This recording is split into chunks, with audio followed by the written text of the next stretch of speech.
Hello, and welcome along to episode 8 of Freedom Chasers. Unfortunately, Jack won't be with us today. He is off.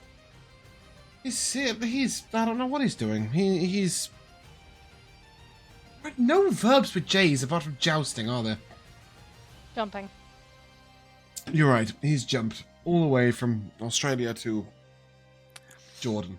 He's jockeying in Jerusalem. There you go, that's what he's doing. I thought he was in Jakarta. And unsurprisingly, in all these going from one place to another in this speed, jumping all over the place, he's got knobbly knees. But he's hoping to return next week. He's all good. He's just having fun times without us. Cool. Last week, well, we haven't had a session in about 8 years, but when we last appeared, we were in a place. What were we doing? So we had just left Lochside, and we were headed south through the forest in the hopes of finding who? Whistle. Real name? Garetha. Garetha. Yes. Oops. Love that. Emphasis on the wrong syllables. Well, all good. Pyrus, thank you very much for the resubscription. Welcome back to the Quack Pack for a 4th month. And then we got a bit distracted on the way, didn't we? Basically, we came upon a treasure trove specifically for William, didn't we? What did this entrance look like? What tempted you in? I think to us it was just sort of like a mine or a cave entrance. Yeah, it was a Other cave than the, entrance, but there empty was... chair. Yes, exactly that. There was a chair and some man-made light. You went in and found loot galore. What exactly did you find in the antechamber? In the first room that was so appealing. Such varied and varietied loot. Embalming fluid. Pretty much. Lots of that. Yeah, and some embalming tools. And a couple of empty coffins. And then you headed on further in. And what did you discover in this exciting cave? There's a lovely tea party set up just for us. There was a tea party set just for you. A beautiful gazebo upon the center of a lake. To which bye. No. Who's Josh? Am I going to get lost? Am I about to un-internet? What? Oh, okay, good. Your camera died and I wondered whether I was about to get un-interneted. You found the teapot upon the pedestal, under the gazebo, upon the island, within the lake of the deep blue liquid that William poked his hand in. And what was the only liquid you could get to stay in the teapot? Blood. Yep. By the way, I love Bumpkin's quiet judgment of your character, William. Somewhere in the notes that I was reading over this over the last week or so, there's a moment that says, and William pocketed a vial of blood. Brackets question mark. I wasn't sure. That was made. I wasn't sure if it was William who did it. Oh, it was definitely William. It looked like it was just silent judgment. Why? Speaking of what the heck, dude, you guys just thought, yeah, we'll just get on this boat, and then suddenly you were at the boat's mercy because it did not take you back to the shore. It instead took you onwards, and where and to what did it take you? To a hag's grove. Pretty much. And she was friendly, wasn't she? How did she first manifest? With an echo. Echo. Yes. And she was quite friendly. She was very nice to Weary, specifically. She called him forwards, and forwards he came. I don't know if you can count being manipulative. She offered him a lovely glass of bubbly, to which he drank and enjoyed, and restored his hit points. Yeah. And then she very gently asked if he would provide some blood for nefarious purposes. And then he had the gall to say no. Yeah, so we. And you all said no too. So she lost her shit, and then she lost her head. You found some treasures before you left, though. What were they? Found 4 of the same thing in a rosewood box. Any idea what the thing was? Oh, luckstones. Or possibly not luckstones. Yet to Yes, be determined. you got the impression that perhaps one of them might be cursed or more. What was special about the box itself? It was made out of the kind of wood that harbors a dragon's soul. Sure, rosewood. But what magical property did the box have?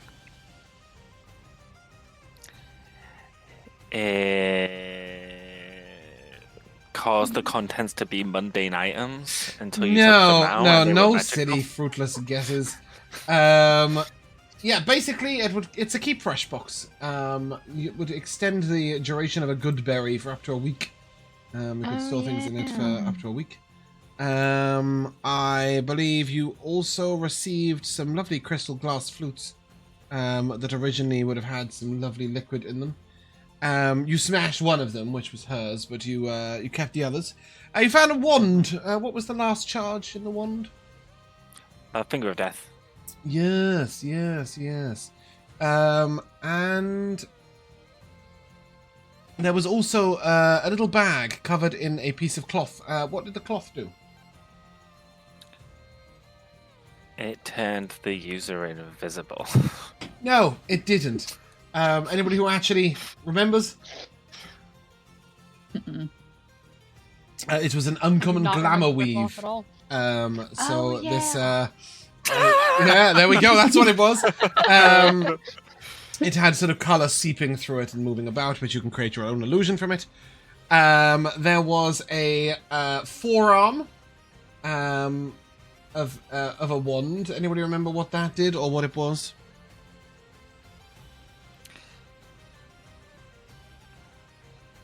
It was quite gruesome, but quite powerful. I think it raises your spell save DC. It did quite a lot of things. That was one of them, I believe. So this item was called Radiance. And while holding this wand, you gained a +1 spell bonus to attack rolls. In addition, ignore half cover when making spell attacks.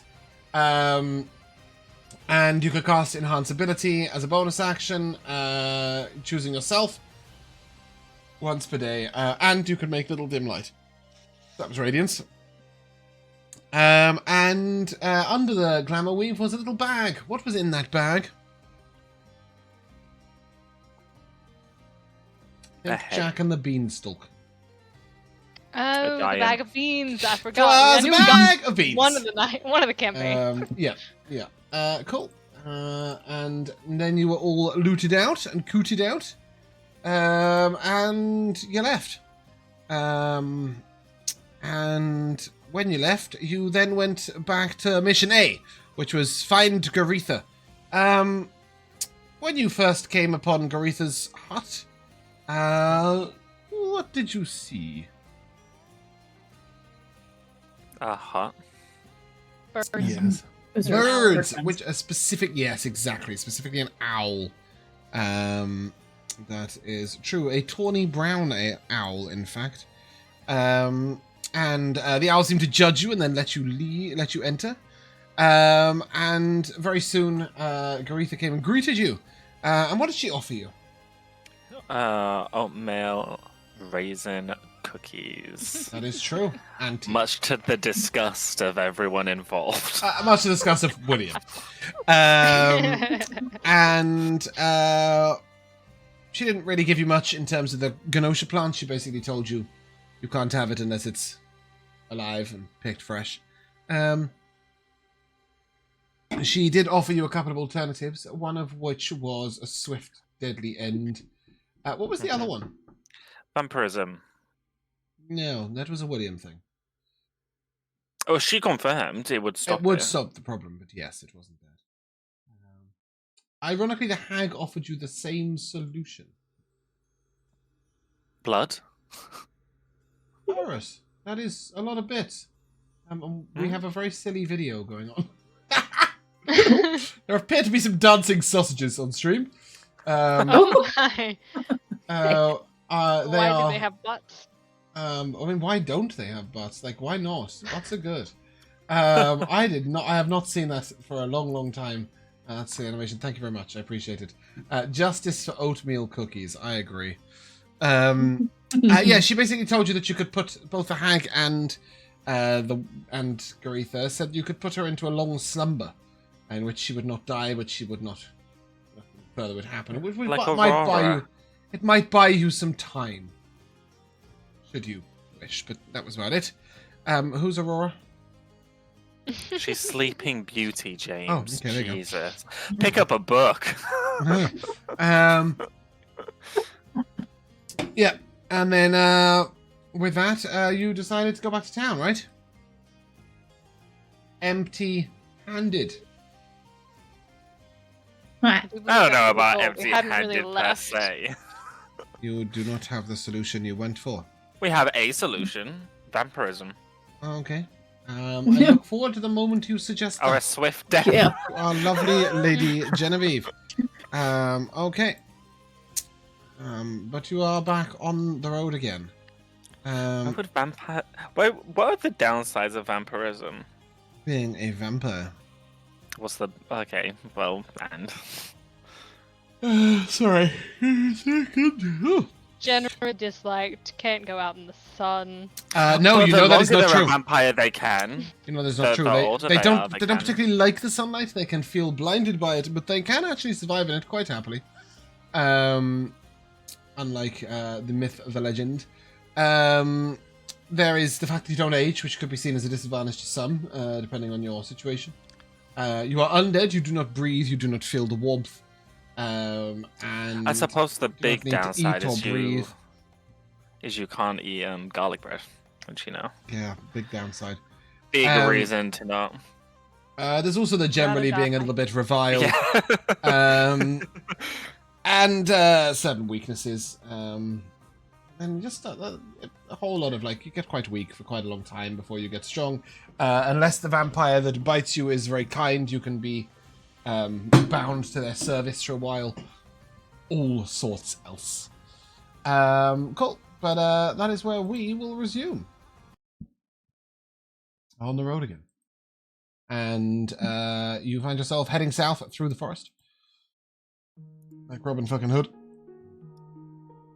And actually, I believe you got to the main path. And that is where we left off. As you are headed back along the main path, you come across a sight you've seen before. At the side of the road, with a large easel, is a certain painter. You saw him on the way off, and now you see him on the way back. Anyone know his name? Nikolai. That's quite close, but not correct. I'm just opening up all my things. Where are we? You're going for Nikolai. Anyone got a better? Anyone a bit closer?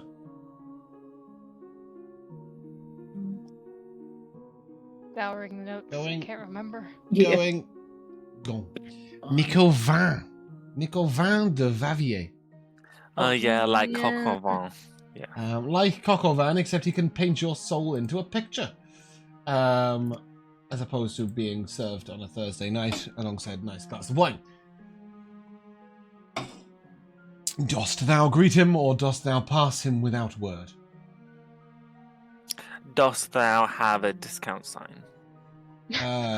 No.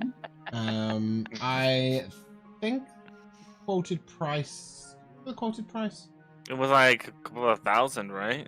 And that was like, and that wasn't a guarantee. No. You know. It wasn't a guarantee that your soul will be included. 100 was for a group pick. 30 gold pieces each for a picture. Have you come upon 30 gold pieces in your travel? No. No, how's the group? Unless he would like to buy my aquamarine for 500 gold. Aye, someone. Why 500? Need 30. That's what it says. Nay, we don't pay attention to that stuff. He might accept an aquamarine or a silver necklace with a pirate note upon it, or What about a vial of tea blood? maybe. If should you engage him, maybe yes, maybe no. Alternatively, you can just leave him there and carry onwards. Oh, yeah. You know what? I will approach. Ah, you have come back. Adventurers, you headed to the north and you returned. You returned rich, desperate, lost, confused. Neither. Then what can Nikovan do for you? It did rain. Huh? It didn't. It really did. Oh, I thought he meant like metaphorically, like, do you No. have money? He warned you about the rain, and then you got caught in a storm. Oh, that means that nothing was what to happened me. last That time. happened days ago. How about one portrait of moi, as the elves say, for this aquamarine? Ah, beautiful gem. Let me have a look. No, I don't think so. Why? It is not worth a beautiful painting of Nikovan de Vavier, that's why. Well, it's a solo picture, 30 gold. Aquamarines are worth 30 gold, so my god just told me. No, the god did not tell you anything of the sort. He told you to ignore the prices. I just told you to ignore Yeah, the because prices. the price was 500. Yeah, and I just said ignore it. I didn't You tell said it was 30. Does anybody else have any You backup to this claim? I said liar. nothing of the sort, did I? Yeah. You did not. You No. didn't. You! Okay. You liar! Just double You checking. backstabbers! I will tell you that aquamarine is indeed worth 10 gold pieces. Oh, give us a break, That's what dude. Nikovan will tell you. Come This is on. worth 10 There's gold not even a pieces. guarantee to put my soul inside. There's Help no a brother guarantee out. on anything in life, but there is a guarantee on one thing. You will not see Nikovan here anymore. Look, I have nearly finished my painting. And then I am onwards to Ashbourne. Do you want to have a look? I'll look. And he has painted the bridge to Fleet Landing. That is this bridge that goes over here. And upon it strides a man. I'm not sure exactly who this person is, as they have their back to you. Wearing a Do deep they have red long blonde hair? No. They're wearing a deep red cloak with a high-backed neck. Almost something you might expect on Strahd, for example. And they've got Great. bright blue hair that appears wispy and almost aflame. You may give me a nature check if you wish, anyone. Sure. A nat 1. You are not familiar with these people. That's also a nat one. Oh, dear. Total of 2. Woo! And Elora? This is 2. Oh, you got a 2. Love that. Oh. A 1, a 1, Technically a it's 2. zero. You all stare blankly at this, going, "Oh, he's Hey, got odd hair." Technically, it's a 0. Yeah, you stare blankly and no concept. This man, if you find him, he is blessed. Uh-huh. I walk away. If not, farewell. See you on the road to Ashbourne in the future, I'm sure. One day, Nikovan de Vavier will paint your beautiful picture. And at this point, he's speaking directly to Weary. I will tell him that he would love to capture the diversity of your soul in oil. But you can leave him behind and head to Norvino. And as you are heading to Norvino, you will pass Ben the Beekeeper's farm. Are we stopping by or are we heading on? Have you any reason to stop by? I don't think so. Unless he's gone into a stupor again, and we see him like laying out in the. No. You hear the buzzing of the bees, but you do not see Ben. Right, He's what probably hard at pecans work. do you have? Yeah. Speaking about Ben though, because we did also have a mini request by a woman to complete her kind of honey run from Ben. So I wonder if we can kind of hit her Once on you the way woke him back. up, you were told that he would go immediately to her. But you do Okay. need to collect on the quest. Mhm. Um, So we would need to take a little pit Yeah. stop there first. anyone know her name? Marjorie. Uh, She's Julie. It is Julie. That is Julie. Julie the Preggers is what she's known as. By the town? By Somebody calls everyone. her. By everyone. Since birth, by the way. She has finally fulfilled her prophecy. But yes, you may head to Julie's farm on the way in. And you will see Julie outside. She's sat up on the wall, barefoot, reading a book.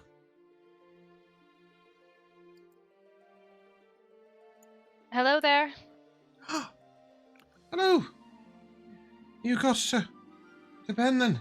He said you woke him from a strange dream. He was kind of out of it, but I think Perhaps he's doing better. Perhaps he overindulged in the mead. It was good. What book is she reading? You ask her. No, I just want to look. As you look over, you see it is a pale red, maybe dark pink tome. Doesn't appear to have a title. It is marked by a little green bookmark. What book are you reading?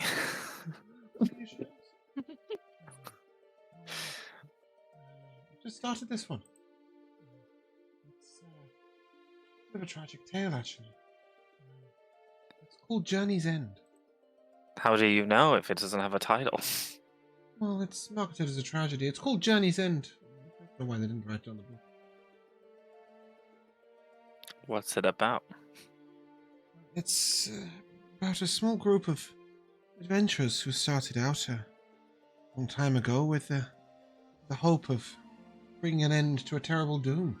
Well, actually, they don't start as trying to bring an end to a terrible doom. They start off joining a circus. And Excuse me. they travel with the circus for a while, and then they find out about a darkness that's coming. And they tried to defend it, but as they went to take out some lieutenants of the great evil, This is just cruel. they fell. Journey's End is the tale of the campaign Darkness over Kalam. Available on YouTube. How rude. See below. So rude. Yes, somebody got that's profound. TPK'd in it. It was brutal. Yes, I believe it was. I haven't quite got to the end yet, but I'm getting close. The best character's Nico. Nico and Sonia are my favourites. Yeah, mine Yeah. too. Their friendship is wonderful.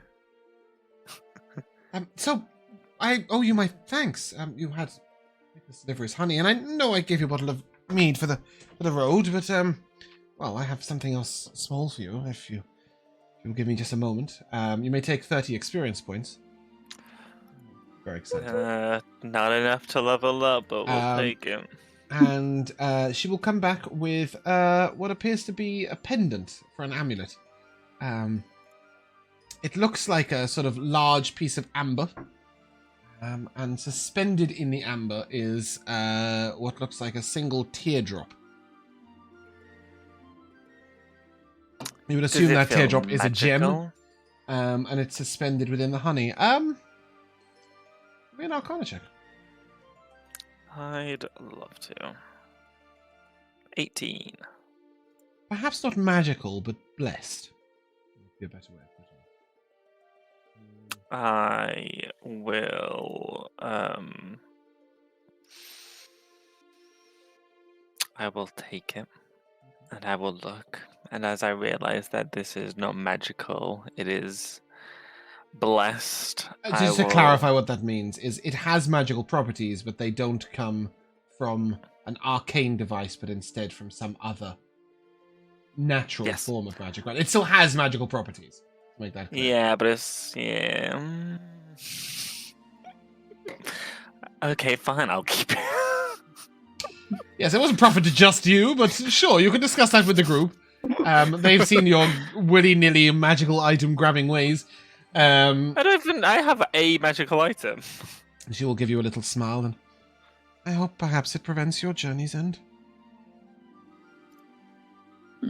Just to let you know exactly what it does, because I don't know how you're going to work this out.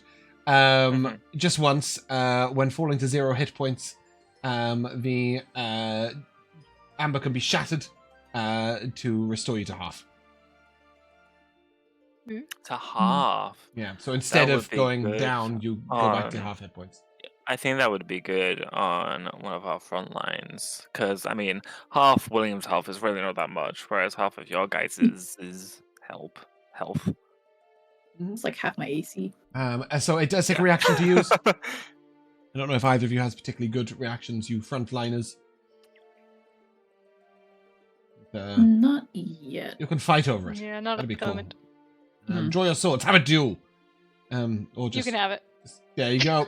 Good discussion. There you go. There you go, Bumpkin. There is a brief moment of contemplation, and then Dinari just gets handed a pendant. Dinari, do you have something to string it onto? Do you have a necklace or perhaps a string or anything like that you might thread it onto to place it around your neck? Not on my neck, but could it? Does Can it be have to wrapped around around a weapon, like a handle or something? Even? Ooh, that's cute. I like that. Yeah, like a little luck charm almost. Like yeah, definitely. Yeah. Like a keyblade. Provided you've got some string or some leather or like 50 feet of rope. yeah, you could peel some of the rope away. Is it a hempen rope? Ooh, it might be. Probably is. I can't imagine you would have spent extra points on having a silk rope. But no. So yes, you can peel back pieces of the hemp and then sort of plait them to almost like a friendship bracelet to then link this to your axe, sword, hammer, bow, dagger. Any other weapons you're carrying? Got I think a long sword, a hand axe, and a scimitar. Three weapons right now. Any particular I one guess that no, you- put on the scimitar. It'll kind of like dangle by my side and jangle when I walk. Okay, cool. So yeah, you've got a little luck charm. I haven't put this on D&D Beyond, but I will at some point. Crushed amber. I'll make a thing. little.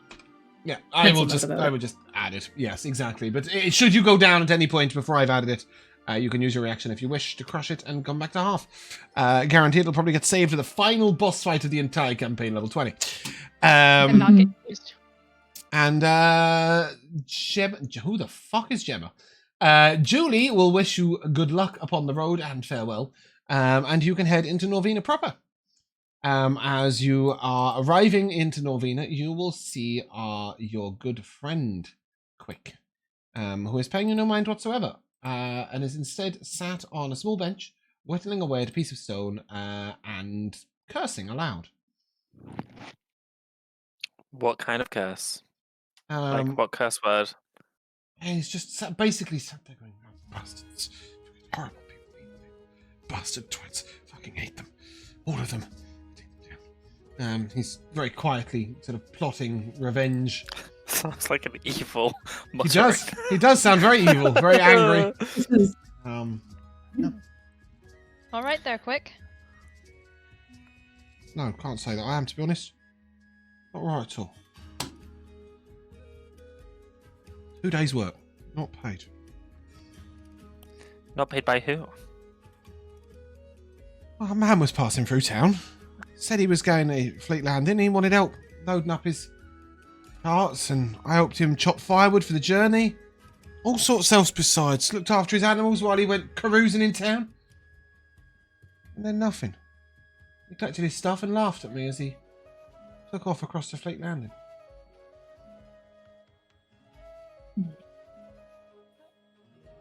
Across where? The Fleet Landing. Oh, Fleet Landing over here. Yes, across the bridge. There's a big bridge. What did he look like? He was a wealthy fellow.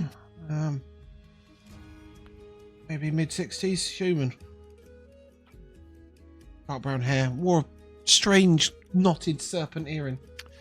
Mid-60s human. Well, he'll die soon, so... How Is does that that help me? comfort? You've Bet got he a won't point. do it to someone else.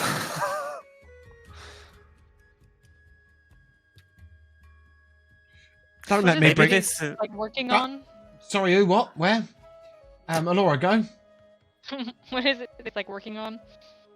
He's just got a little piece of stone. He seems to be like sort of whittling at it. It doesn't resemble anything of anything at all. Okay. Maybe you should start getting the money up front first. Oh, who'd do that? Who'd pay me that? They'd think I'm just a scoundrel to run off. Can you show them that you're not? Well, those in town know that I'm not. Strangers are a Well- better source of money. They always have more coin to share and more coin to spread. You could get half up front. Maybe I should try bargaining for that. You're right. Do not think about jumping on my head. I won't. Though it's tempting.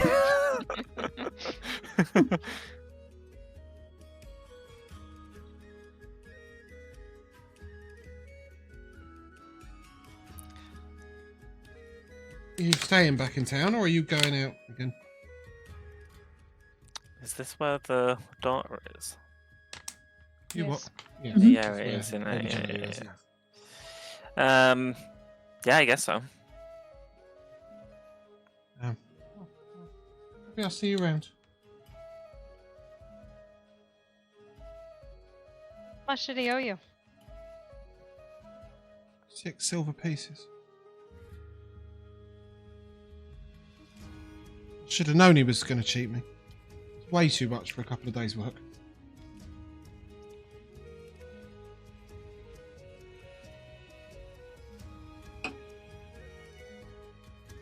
I'm sure I'll see you We need around. to- Oh, go on. We need to talk to the Lady Genevieve. I don't suppose you could let her know that we're here. Or get a message to her somehow. Yeah, I can do that. No problem. And he sort of takes off. All of a sudden, you can hear his sort of bare feet slapping across the ground as he runs off and ducks into an alley. He comes back a few moments later and says, "I've told someone to pass on the message." I pull out and I start counting out silver until it seems like he won't accept it. Like I'm just watching his facial expression to see what he will accept. He's not. He as I count out he the hasn't silver even pieces. worked out you're paying him. Yeah, okay. I will count out 7 and I'll drop them for him. Oh no, you can't. It's your hard-earned money. It took me 2 minutes to tell him. I'll take one, at most. Take it. Call it a down payment for the future. Anything you need, I'll always be at your service. I will. He bows twice in quick succession, which is really awkward. And then, So, do you need anything else? I don't think so. Keep your chin up, kid. Will do. And he sort of sprightly sort of struts off towards what looks to be the stables he's heading off to. Yeah. You would know that, he would have told you, sorry, that the message would be passed and that she would come and meet you back at the tavern. The tavern, yeah. The Silver Pony is the one that you guys go to regularly, right? You haven't been to the Yes. Wandering Turtle. You secured yourself an evening room at the a regular room Yes. at the Silver Pony by clearing out a spider. Yes, Ooh. that's true.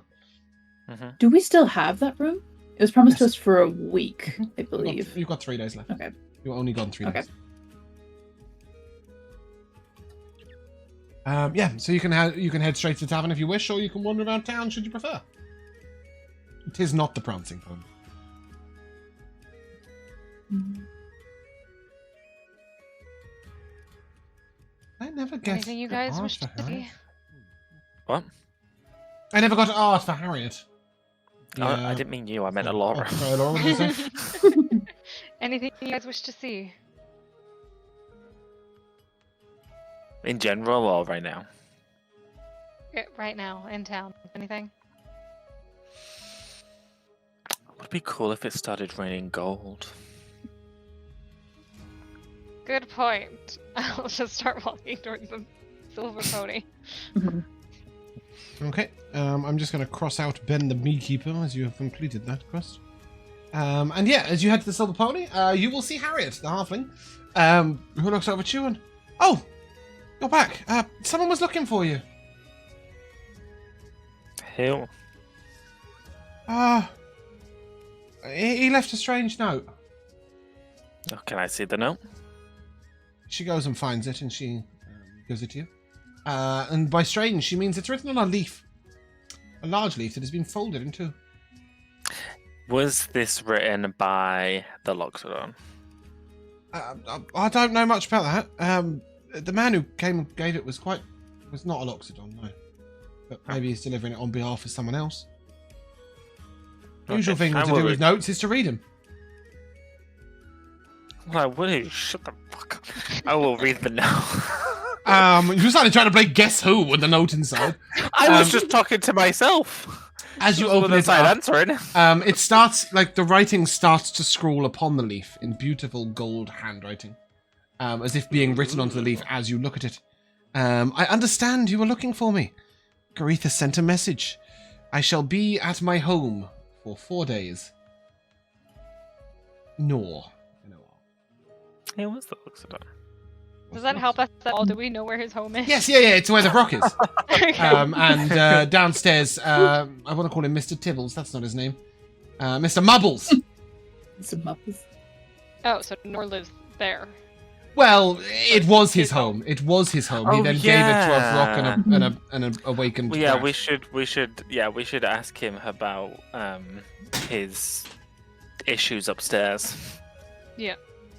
That is why I missed him. Yeah. Right. I look forward to that. Are we going straight there? Sure. Harriet will ask you if you'd like your room ready for the night, and would you be eating this evening? Oh. Yeah, I don't see why not. Look, guys, best viewers on botsmmx.ru. Or not. Yeah, cool. You can head on over straight to Nor. Quick question before all that, though. Yeah, so, okay. sorry, do we know that this note came in today? No, you do not know when the note came in. She just said a guy was looking for you. She will May tell I you. ask Yeah, she'll say. I think it came in late yesterday evening. I was having a day off, actually. So if it came in yesterday in the evening, does that count as day one, or is today the morning the day one? We got 4 days now. So you would have left Garetha's about 4:30 in the afternoon, 5 o'clock in the afternoon, and the note came in about 3 or 4 hours later. Okay. So we're still in day one. Is what you're saying. Yes. Yeah. He's here Cool. for 4 days. Okay. But you're heading over there right now? Yeah, let's head over there. Oh. Got nothing else to do. You arrive at the house, and I will rap upon the door. just coming. 1 moment. And then you sort of, after a minute or so, you see this door sort of creak inwards, very, very slowly. And you see Mr. Mubbles sort of pulling at a string to get the door to come towards him. Oh, you've returned. Wonderful. Have you come to slay the bitch upstairs?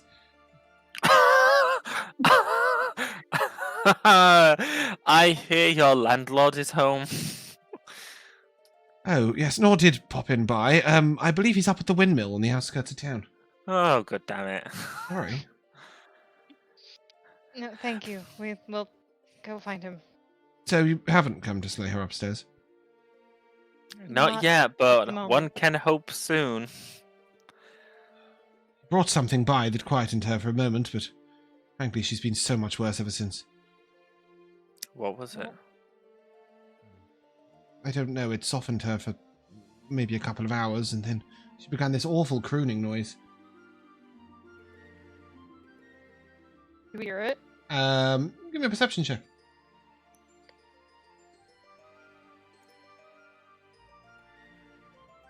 16?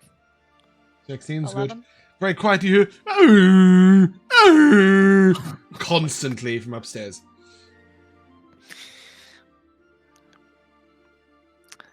Well, I suggest you get out for the day, because that is awful. It's quite. I don't have all that many places to go, but I appreciate your suggestion. Go to the tavern. I'm not welcome there. Why not? They say that I am vermin and I will infect the place. Fro, you could come with us. To where? To see Nor at the windmill? Yes. Did I just do that? Hold on, let me change into my waistcoat. Oh no. And he'll head back in, and he finds his little waistcoat and he buttons it up, which is a very difficult task for a rat with no hands. They have fingers. Yeah, buttons are I'm difficult. not But he nimble. manages. I'll crouch down and put like my hand on the floor for him to run up my arm and sit on my shoulder. Okay, he's going to be Lest he very be heavy trampled on your on. shoulder. Oh, he's a rat. Yes, but he does stand almost a foot tall at the back. He's quite a handsomely well-fed rat. He's like Reap Cheap. You know, He's a rat that can buy potatoes. If Ash Ketchum can hold Pikachu, I can hold a stupid little rat. I couldn't agree more. And with that, he will scurry on up and he'll sit on your shoulder. And this is quite odd. I feel like I'm on a taxi ride. He Well, sort of you rocks could to and walk fro. on the ground if you want, but I can't promise that I That won't was the accidentally original step on you. intention. With that, he'll leap back down. I won't hold you up, I promise. He stands on his back 2 legs and sort of trots about a little bit. Alright, but if 5 minutes into this walk you get squished, we are not liable. Okay, no problem. I shall lead you to the windmill. I've been there once. And you can follow him through town to an old windmill where you can hear crashing and banging going on inside. Oh, what's he Oh done? no, he's got another one of those beasts. It doesn't smell like that. Is the door I'll try and open the door? Is it open? Okay, yeah, you can go to the door, and it seems like something has been wedged against it to try and close it. You believe... Oh. You believe that you could force it open, should you wish, or you could knock, yell, do all those sorts of things. Yeah, I'll just knock. No. One moment. Maybe a few. Then you hear a bang and a smash going inside. Ow, fucking Jesus. We hear that from inside too, don't we? Gosh, everyone's very sweary today in this town. Give a guy a break. Okay. And then after a few moments, he comes to the door. Oh, Mr. Mubbles. Good morning. Good morning, all of you. Oh, I'm sorry, you've caught me at a bit of a bad time. And then you just see a blast of fire come down the stairs. Do you need help killing whatever's attacking you? No, you mustn't kill it. A beautiful and mighty beast. Oh no. If only I could just get it to calm down for a few moments and engage me in conversation. You mean like the same beast you've got locked up in your house that's throwing kitchen knives out the window? Ah, you speak of princess. I've put paid to the kitchen knife, probably. For Yes. now, perhaps. She's just acclimatizing. You're sure Okay, about I'm sorry. this? Can we deal with the fire throwing first? Well, I think I've got it restrained. Would you like to see it? It's quite magnificent. Yeah, I'm curious. He shall lead you around the corner, and sort of the big blast of flame comes down. He sort of ducks back and allow me to cast something on you first, and he'll fall deep into incanting. And as he places his hand on each one of you in turn, you will feel it's very cold, as if somebody's dripped freezing cold water over you, and then it's sort of gone all the way down your body. You feel a chill all over yourself. He'll look to you and protected from flames now. Don't worry. Come on. And he will lead you around the corner, where you see the head of a dragon. And then a little behind that, the head of a goat. And then finally the head of a lion, which sort of roars out at you as you go around the corner. He does have a full-sized chimera in a windmill.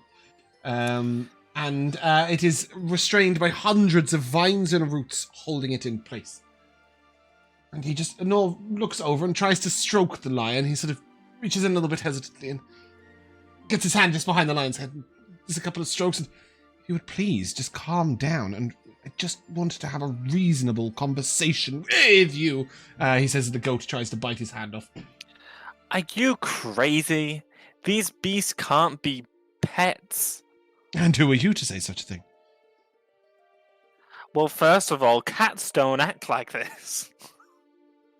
Believe me, some cats are far more dangerous than this gentle little beast. He says once again, Gentle? trying to stroke the dragon's head this time. I don't think anything that throws fire at you is gentle. It isn't throwing, it's breathing. Can't help its natural breath. No more than your Why friend did- here can help the odor upon his. Why is it so near town? So kneel down. Near town? Oh, well. I thought it might need the surroundings of the locals to fit in. eat? No. Winning. To socialize. Socialize. Indeed, I thought it might get on with the oxen and the horse in about... Oh, I'm sure I'll get along great. So well, in fact, that they would be ripped to shreds. You are quick to judge, Neil. Watch this. And he falls into spellcasting again. And you will see all three heads droop down as if going to sleep. And then the goat perks up its head. What is it? What do you want, Druid? Just a amicable conversation, you and I, he says to the goat. The lion said, we don't want to parley with you, Druid. Oh, well, that's a shame. I had hoped that perhaps we might come to an accommodation. Find you something you like in exchange for something I would like. And the dragon sort of reaches over. We want fresh meat. Yes, I'm vegetarian myself. I do encourage the practice, but I suppose nature can't be helped. Perhaps you might pull a plough in exchange for some fresh cow? Or something? And the goat sort of looks, we won't be tamed. Not at all. You can hold us in your transfixing magic for a short period of time. But we will not be tamed.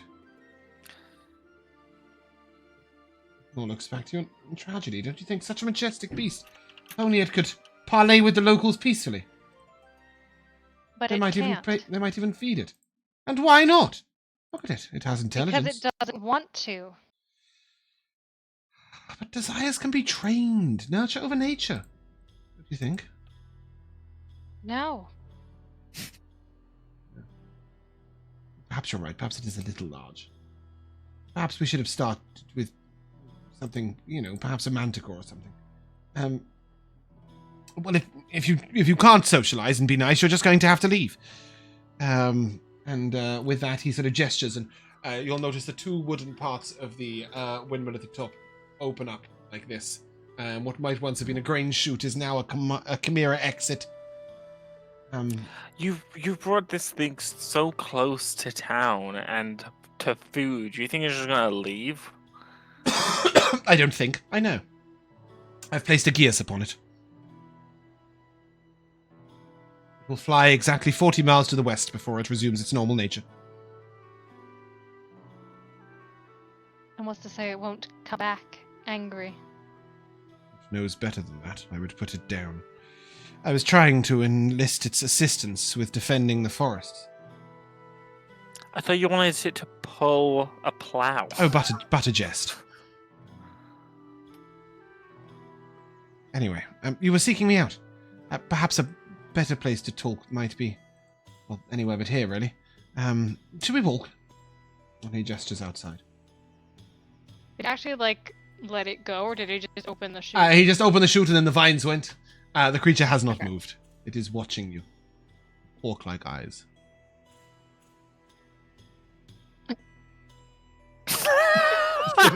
Like that. What a weird-looking hawk. Once again, the dragon's face sort of switches.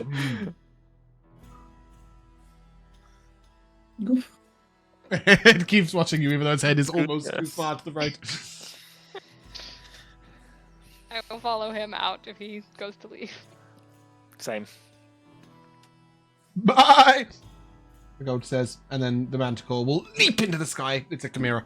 Will leap into the sky and fly out the chute and head 40 miles west. Wave goodbye to that. We're going to take a really early, short, very, very short break because I didn't bring another drink up. Right back. Hello, and welcome back to the second half of Freedom Chasers. Before I forget, you may take 50 experience points for convincing Law that chimeras shouldn't be kept near town. We're so close. Are you? Yeah, we're 45 away. Ah. Just got to visit 3 random places. Too much. Yeah. I'll convince him of something else. But he will lead you out of the windmill. Mr. Mubbles is following closely behind, but says nothing. You do hear him muttering occasionally, but absolutely ridiculous, the type of creatures that he would bring by. I think it must have been one of the first experiments. And now look at him. I don't want a chimera for a brother. Anyway, as he mutters away, you guys can head on down, and he will begin to walk towards the eastern forests, where you know the Witch of the Woods lives. But she's a lot further away, and he's just wandering down to the trees, and he doesn't say much, and then he looks back at you after. So, a druid that wants to go against nature? Go against nature? How do you mean? Trying to persuade these animals to go against their instincts? Well, animals is where you've chosen an odd phrase there.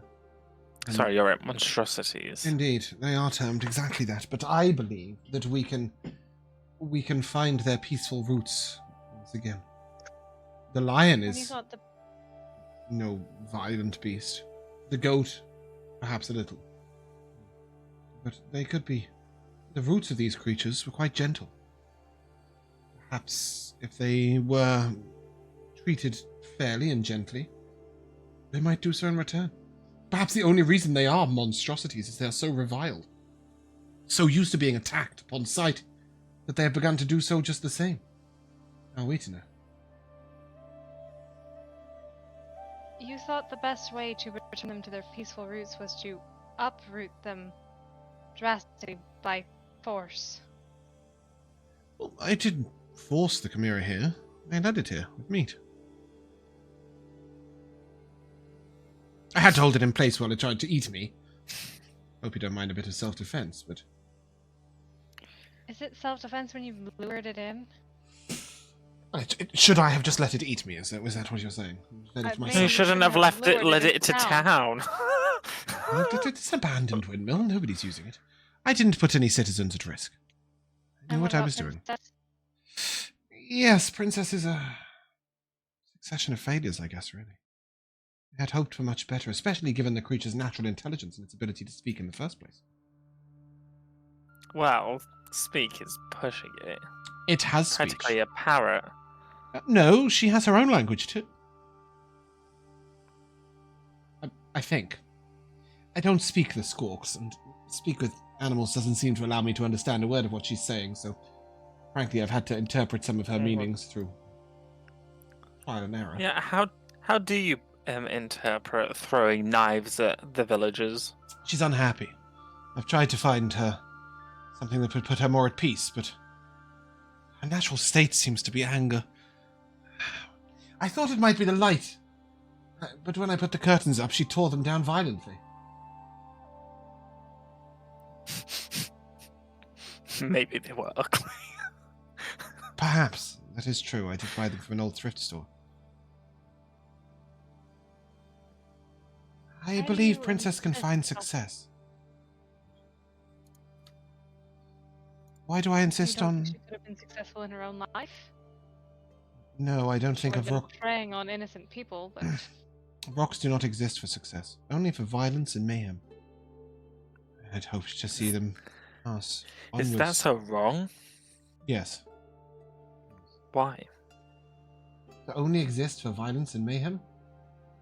Mm-hmm. How could that possibly be right? What purpose do they offer in the world? No practical purpose at all. They do nothing of any good in their lives at all. Only seek to harm others. Well, you say that they do no good. However, if they come across adventurers ready to test their steel, it's a positive. They meet their end. I could make them all meet their end fairly quickly. Is that what you suggest I should do? But that gives no benefit. It would create safety in the upper layers of the Underdark. Previously has been none. Perhaps that is their purpose, to warn adventurers away from the upper echelons of the Underdark. I feel like a signpost would be better. Yeah, but it's not very convincing, you know. Like, if you have the signpost, you might True. as well have it say, "Do not enter / or do. I'm a sign, not a cop." What's a cop? It's like an asshole.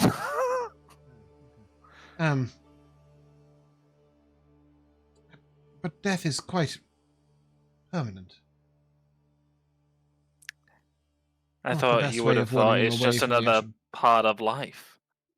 Yes, but I don't think that adventurers need to die as a warning away from the Underdark, which is what the rocks offer.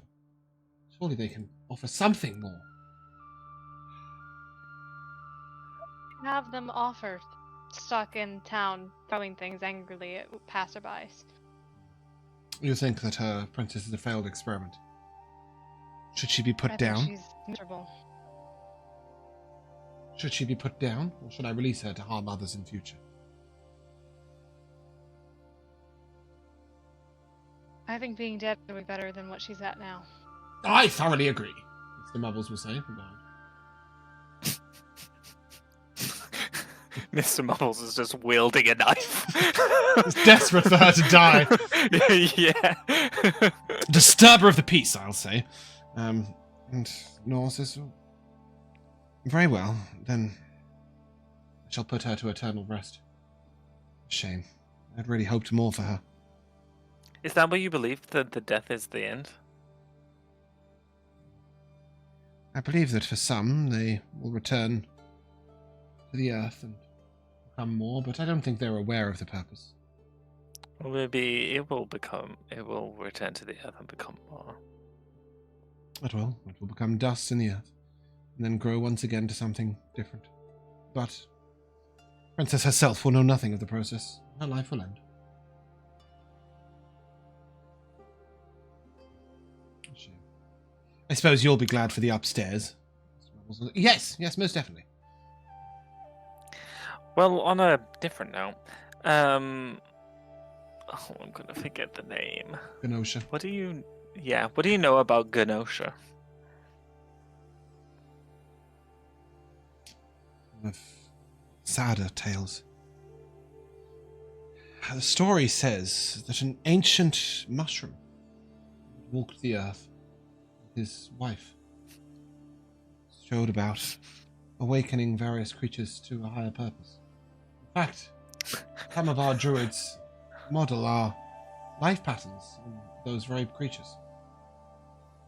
It says they wandered the earth for over 100 years, bringing life and intelligence to those that did not previously have it. Mostly plants, but some animals were brought under their sway. The Genosha were one of those. Once merely slightly beneficial healing plants that grew just a small sliver of our land. Bringing them intelligence and life was a wonderful thing. But it also put them at risk. It is said that they have exceptional healing qualities. The result of their awakening, I believe. I had intended to repeat the experiment, but after giving life to something, I can't bring myself to consume it. James, is this mushroom couple the ones Hennick awakened? Yes. Cool. Hennick was in Baldania. He awakened a mushroom, and then at the end of the campaign, he gave his Staff of Awakening to the mushrooms so they could have their own children. And they went off and traveled the world for 100 years, awakening random creatures. Which can only have positive side effects, right?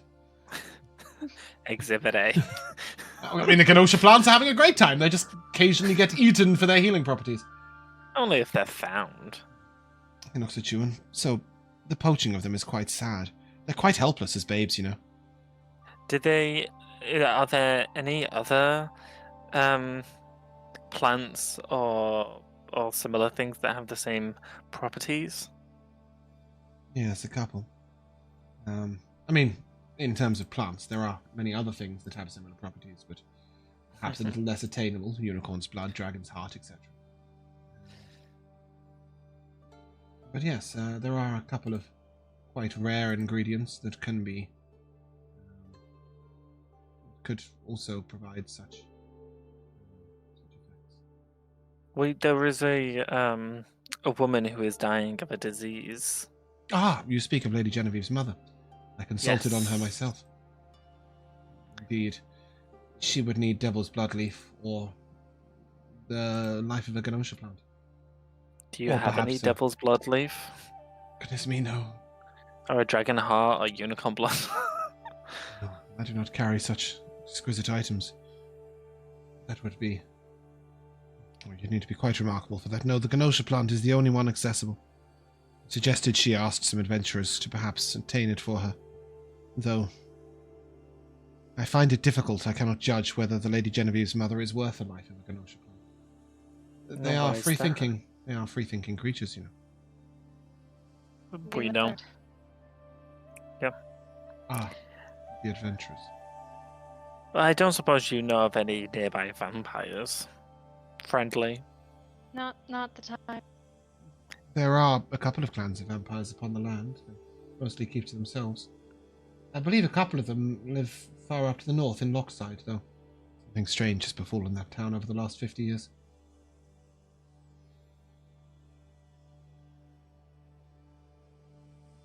You seem to jump from topic to topic, like... No, that was on topic. How so? No, It's an option. it's If not an we- option. What's an Why option? is it an option? What's Surely an option? It's better to turn the mother into a vampire. Goodness me, no! It would stop the disease. Yes, and leave her beholden to some vampire lord for 100 years, and then Well, have her that's why I thirst asked for the for- blood of innocence. And... That's okay. Well, first of all, that's why I asked for a friendly vampire. Second of all, we know from our interactions with a vampire, you don't need to drain the person empty. Perhaps the daughter would be willing to leave a few pints every month. No. You accuse me of befouling nature. Why is that so wrong? Surely that's better than death. Anything is Why? better than vampirism. It Oh, will- please. You of all people shouldn't be judging. You think there's something... You think vampires can overcome their nature? I think people have the capacity to overcome many things. You believe vampires are people? Yeah, right. Do because the DM said so. But chimeras are not animals. Monstrosity. No, the monstrosities. Princess, despite her speech, is not worthy of life. Though she Well, is again, far less dangerous speech. to the town or to That's other really people stretching than a it. vampire would be. But I don't know. She's been throwing knives at people for quite a she while hasn't while hit you've anyone been yet. straping around the woods. So Let me be History. very clear here. I wish she didn't have to die. I wish she had never been disrupted in the first place and could have lived out her natural life. But If you as have it to is die, now, I can return her to the Underdark if you prefer.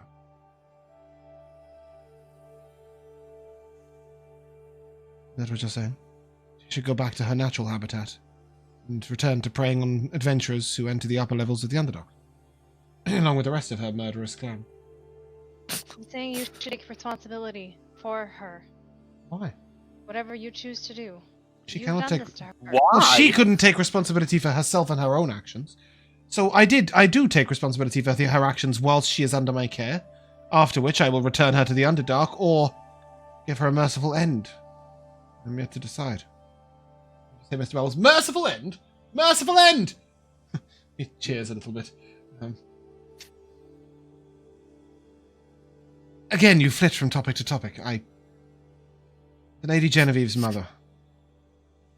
There is little that can be done for her. I believe a strong potion could perhaps put her in a slumber for a period of time, but she is not worth the life of a Ganosha plant. And we don't have anybody capable of entering the Wait, abyss or... If you believe that she's not worth the life of a Ganosha plant, why did you suggest it to her? false hope. Just because I would not sacrifice one myself does not mean that she should not know that the option is a possibility. She has great wealth and great power. Perhaps she could persuade somebody to her way. It's up to her. I merely told her of the facts.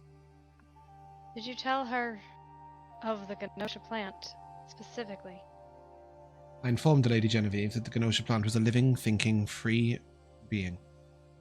That it would be but a child when it was picked. And it would have to be murdered for the benefit of her mother. Of course.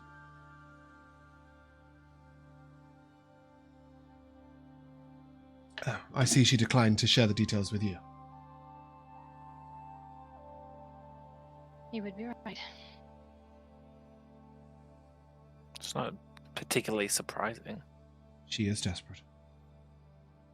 Yet her mother has lived a long and fruitful life. Perhaps you should investigate Lady Genevieve's motives before you are so quick to aid her or judge. Meaning what exactly?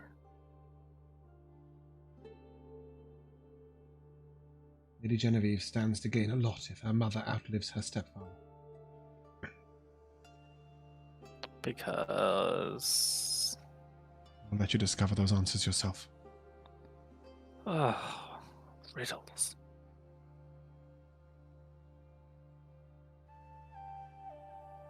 Perhaps I have judged her unfairly. I'll let you come to your own judgment, and be clouded by mine. After all, you think so poorly of my judgment. I nod. I understand your desire to follow through on steps of these predecessors. But I do wish it wouldn't have to affect or endanger those around. I understand that Mr. Mubbles was lacking in sleep. But beyond that, I really can't see any particularly large consequences of Princess's time here. While she has spent time distressed, she hasn't hurt anyone. Though she may have tried a couple of times. Well, it was... I should have made more care that nothing was left that she could throw that would hurt anyone. You're right. But she has had good times as well as bad, and experiences beyond that any of her race would normally have. There have been times at which I believe she has found joy. She has found joy in clothing, for example. That is something that perhaps her race before this didn't know of. She's found conversation, expanded language. I was even trying to teach her to read.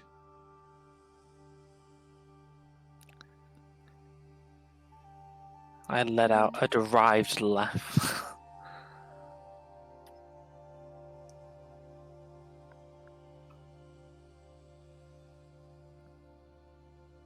I think it could have been successful. But this one is clearly not. No, Rock was an ambitious target. I have found some success with some other beasts and monstrosities in and around the land. A few oozes, quite a functional life. A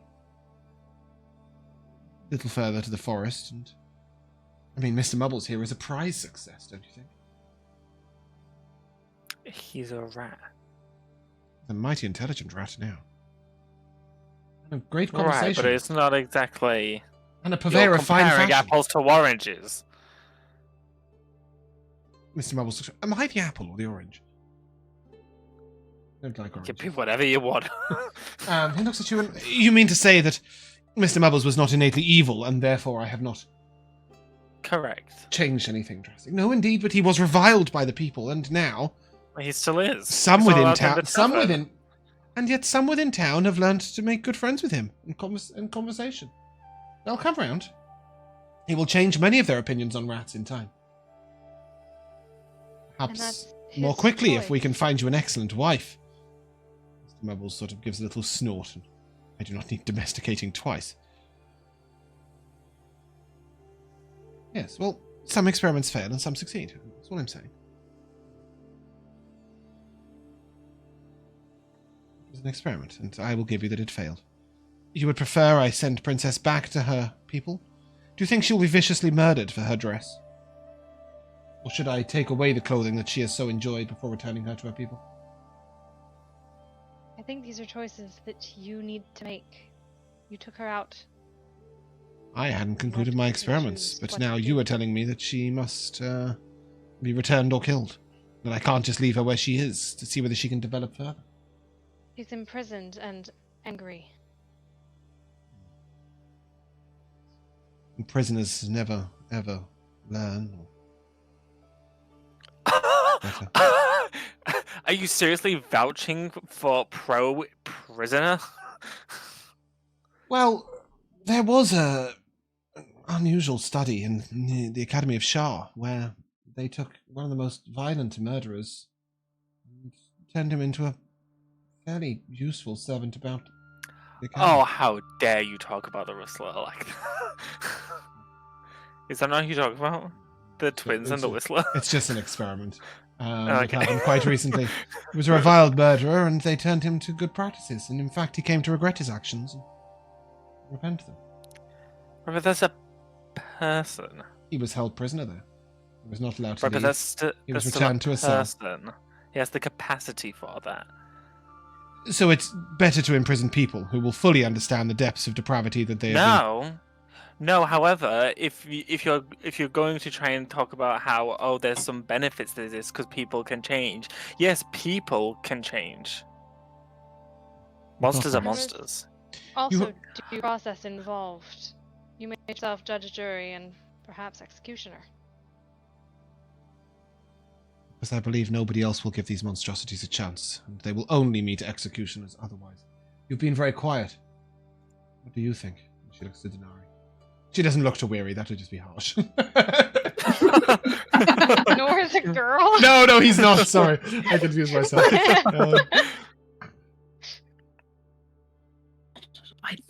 I just think this entire situation is just foul. I cannot believe I'm talking to someone so twisted in their logic. Well, you don't think any of the monstrosities deserve a chance?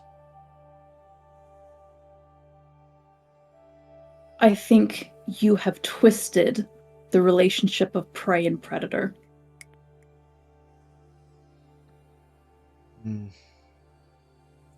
Perhaps they do have a natural place in the world as predator. It's a shame that most monstrosities do not find themselves prey to anything other than adventurers. Many of my circle cull the Chimera population to protect the populace. Perhaps that is their place in the world. As predators. Or as corpses. Their meat cannot be eaten, you know. Not by most. Mm-hmm. They serve no purpose. When you allow a creature to live by their nature, then it might just be the way of things that they die by their nature. I just wish they could find a beneficial place in the world where they do something other than attacking innocents. Do you know the favourite prey of Chimera is wandering children? An easy target. We've learned to wait in and around farms, villages, when children are left unattended, and they swoop down and eat them. Well, thank goodness you didn't show one of them the location of a town or village. Town like this is far too well protected, but where I took him from, perhaps not. There is one of my order, one of my teachers when I was young, whose life purpose is to seek out chimeras amongst a few other monstrosities, of rocks as well, actually, and exterminate them on sight. Is his purpose more twisted than mine?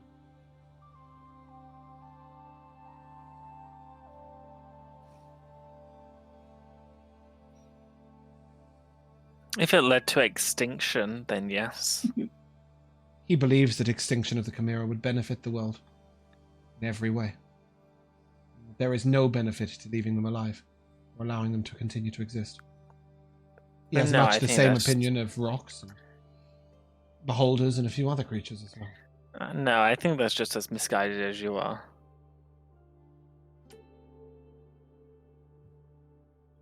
Let them live and act as they will and defend the villages if they get too close.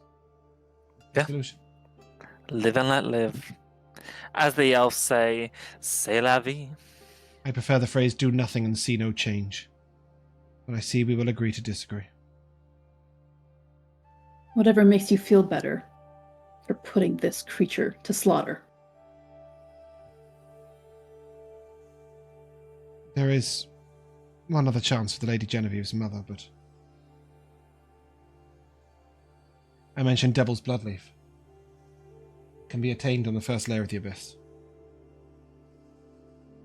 There is a wizard in town who could perhaps open a portal to such a place. Ugh, not that wizard. Though I know not of any adventurers strong enough or powerful enough to return from the journey. Maybe if we get 45 XP, we'll be strong enough to go. I have not met any adventurers who would be powerful enough to return from the Abyss in a long time. I shall take Princess back to her natural habitat. I appreciate you letting me know that she was disturbing Mr. Mubbles here.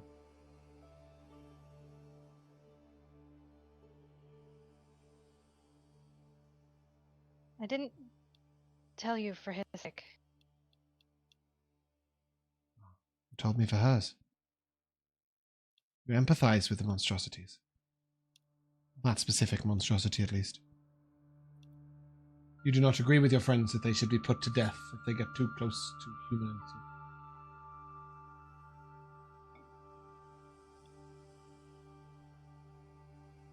Left alone to thrive, or encouraged to better their ways? I think you have noble goals. I think your methods are flawed. I think I can agree with you there. None of my experiments thus far have been successful. Perhaps I should seek different magics.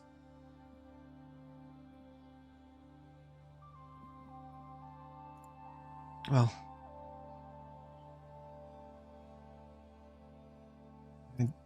perhaps there is one useful thing that has come of it. Here. I've penned a short tome. I have a few copies. Perhaps this might come of use to you. And there is a book on the alchemical properties of harvesting monsters. Why would he have this if he's trying to save them? Because that is the only benefit I have been able to find for these creatures. Their alchemical properties upon death. Well, there you go. You said there's no benefit to killing them. No, I said they serve no purpose while alive.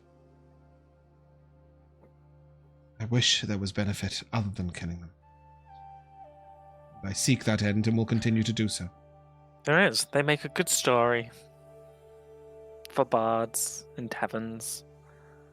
Good ghost story for parents. Anyway, I have kept you long enough. Perhaps I might ask a very small favour.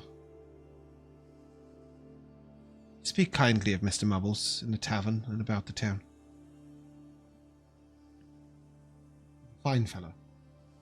He says this very quietly, and you'll notice that Mr. Mubbles looks a little distracted and is looking round. As if he's been muffly artoed.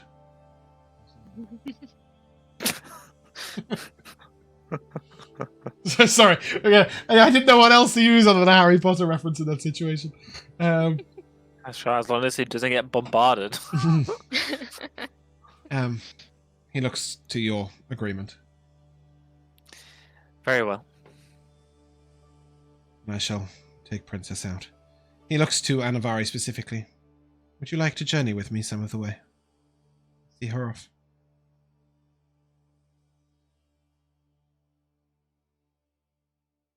Sure. As he heads back into town, he will drop you guys off at the tavern unless all of you want to go to see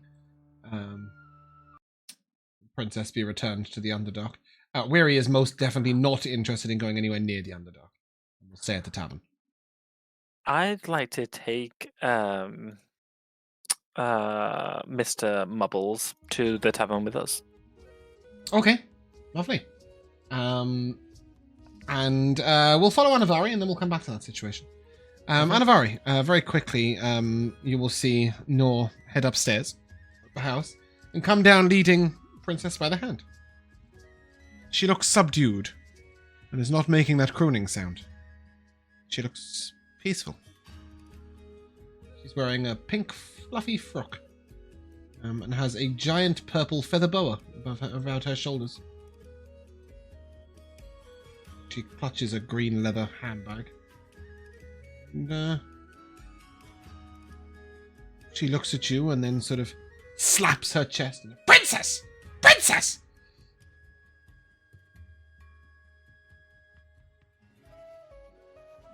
I would just nod at her. She's incredibly docile in Nor's company. As you walk together, the three of you, Nor will tell Princess tales. Tales of princesses of old. Fairy tales, if you will. During this time, she doesn't lash out. She doesn't strike out. She doesn't shout or interrupt. She listens carefully and intently. You will note that while she is within the presence of his calming magic, it appears like the experiment could well have succeeded. And you get a little bit of an insight as to why Nor believes these creatures could do better than perhaps you guys do, because he doesn't see them without his calming presence. Mm-hmm. He doesn't see them at their violent and knife-throwing best. Yeah, it's a long journey. It's going to be about 3 hours each way. If you have any questions for Nor, you can ask. But as you walk, he will pick little flowers and blossom them in his hand, and hand them to you and Princess in turn, one after the other. We'll come back with a veritable bouquet. Ooh, make a daisy chain. Princess, each one of them she collects and she places in and around her dress, putting them through the fabric to make a ruffle of flowers around her neck. At one point, Nor speaks very quietly to you, and Princess appears a bit distracted, much like Mr. Mubbles did. He will say to you, I fear she will not survive minutes returning to her clan. Perhaps we should let her wander into the Underdark on her own, and decide if she wishes to return herself.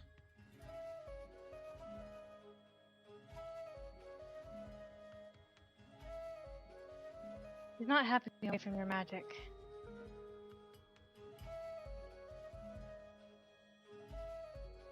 I can't tell you what to do. I think we should let her loose in the Underdark, but not return her directly to her clan. I fear that would be no kinder than killing her here on the spot. With that, he'll gesture towards a part of the Underdark. Entrance to the Underdark. He will lead her in. She begins to make those crooning noises again. Simply. She seems distressed. After a short while, Nor explains to her that he's going to be leaving her here. He will gesture for the two of you to head outwards. At one moment, a creature, strange, almost panther-like creature, but that walks upon the ceiling, leaps down at him, but he stops it in his tracks, with a spell that appears to hold it paralyzed. He convinces it to go elsewhere. He's leading you back. He stops after about an hour and... Do you hear that? Give me a perception check. 11. You don't. Until he points it out. Far in the distance, that crooning noise again. When you look back, Quite a long way back. Princess is following.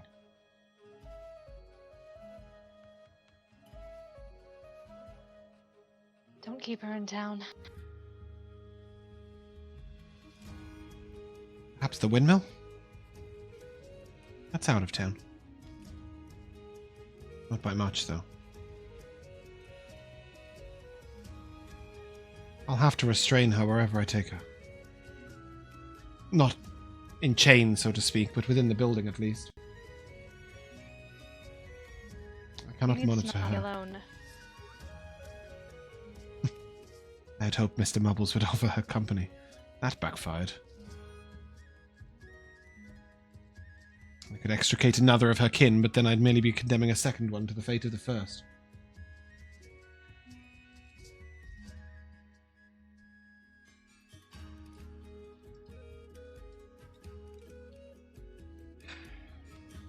I have a friend.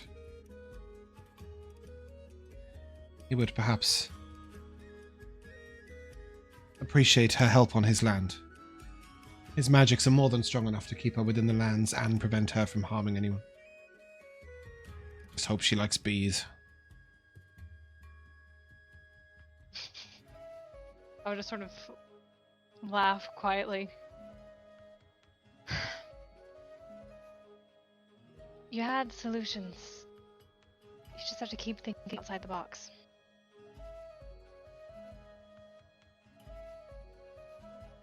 Can be disheartening when others are so quick to judge. I do want to do the right thing, you know. But any kindness shown to these creatures must be better than pure death. I've made sure that nobody has been harmed by these creatures, with the possible exception of Mr. Mubbles' sleep. She never really was that much of a danger to those on the street, I promise you.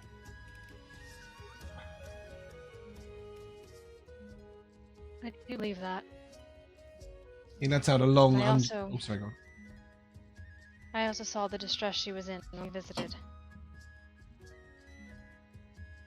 Have you seen the Vrooks in their natural environment? No. Come down to the water with me. I'll lead you to the edge of a small pond. And he begins to cast. You'll see the pond swirl.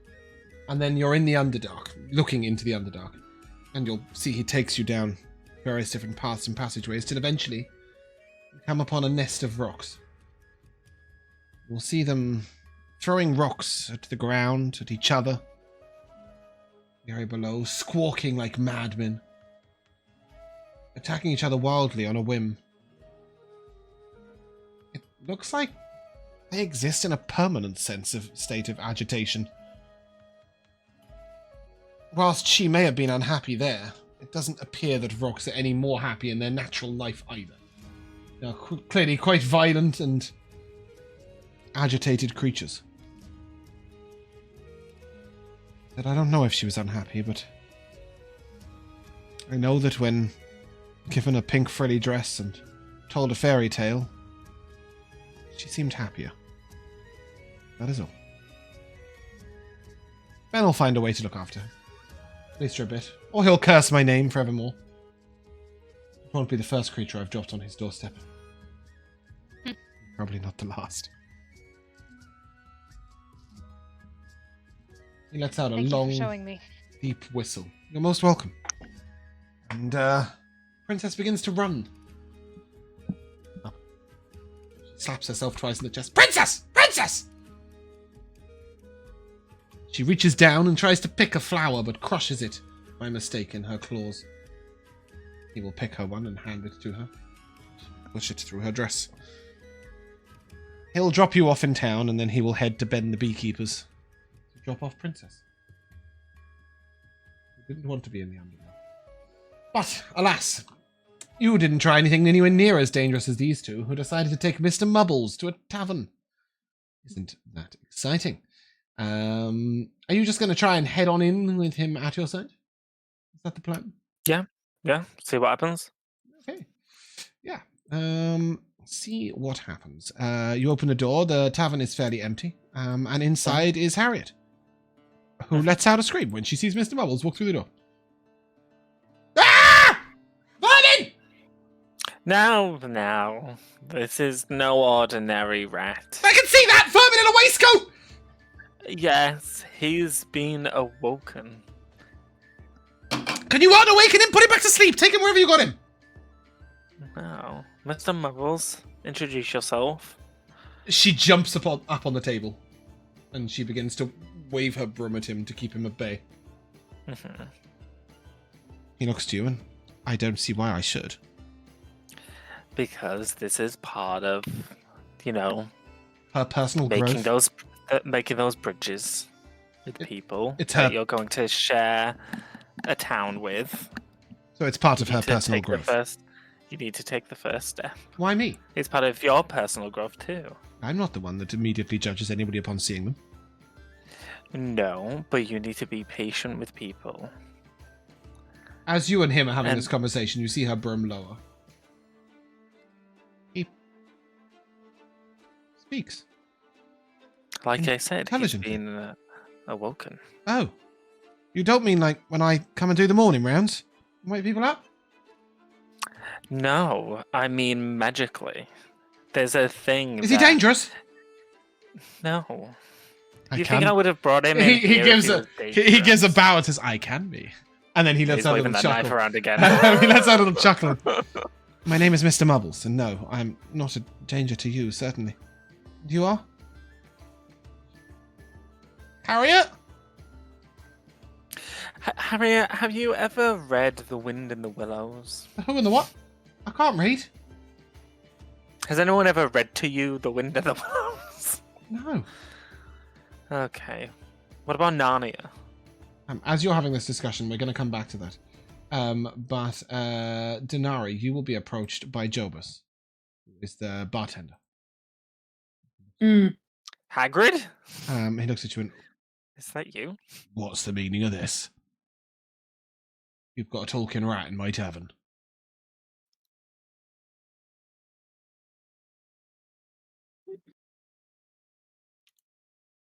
Sorry, it's hard to think of what to say. An explanation would be nice. Why? Is there a talking rat in my tavern? I'd say there's some other patrons here that I'd also describe as talking rats.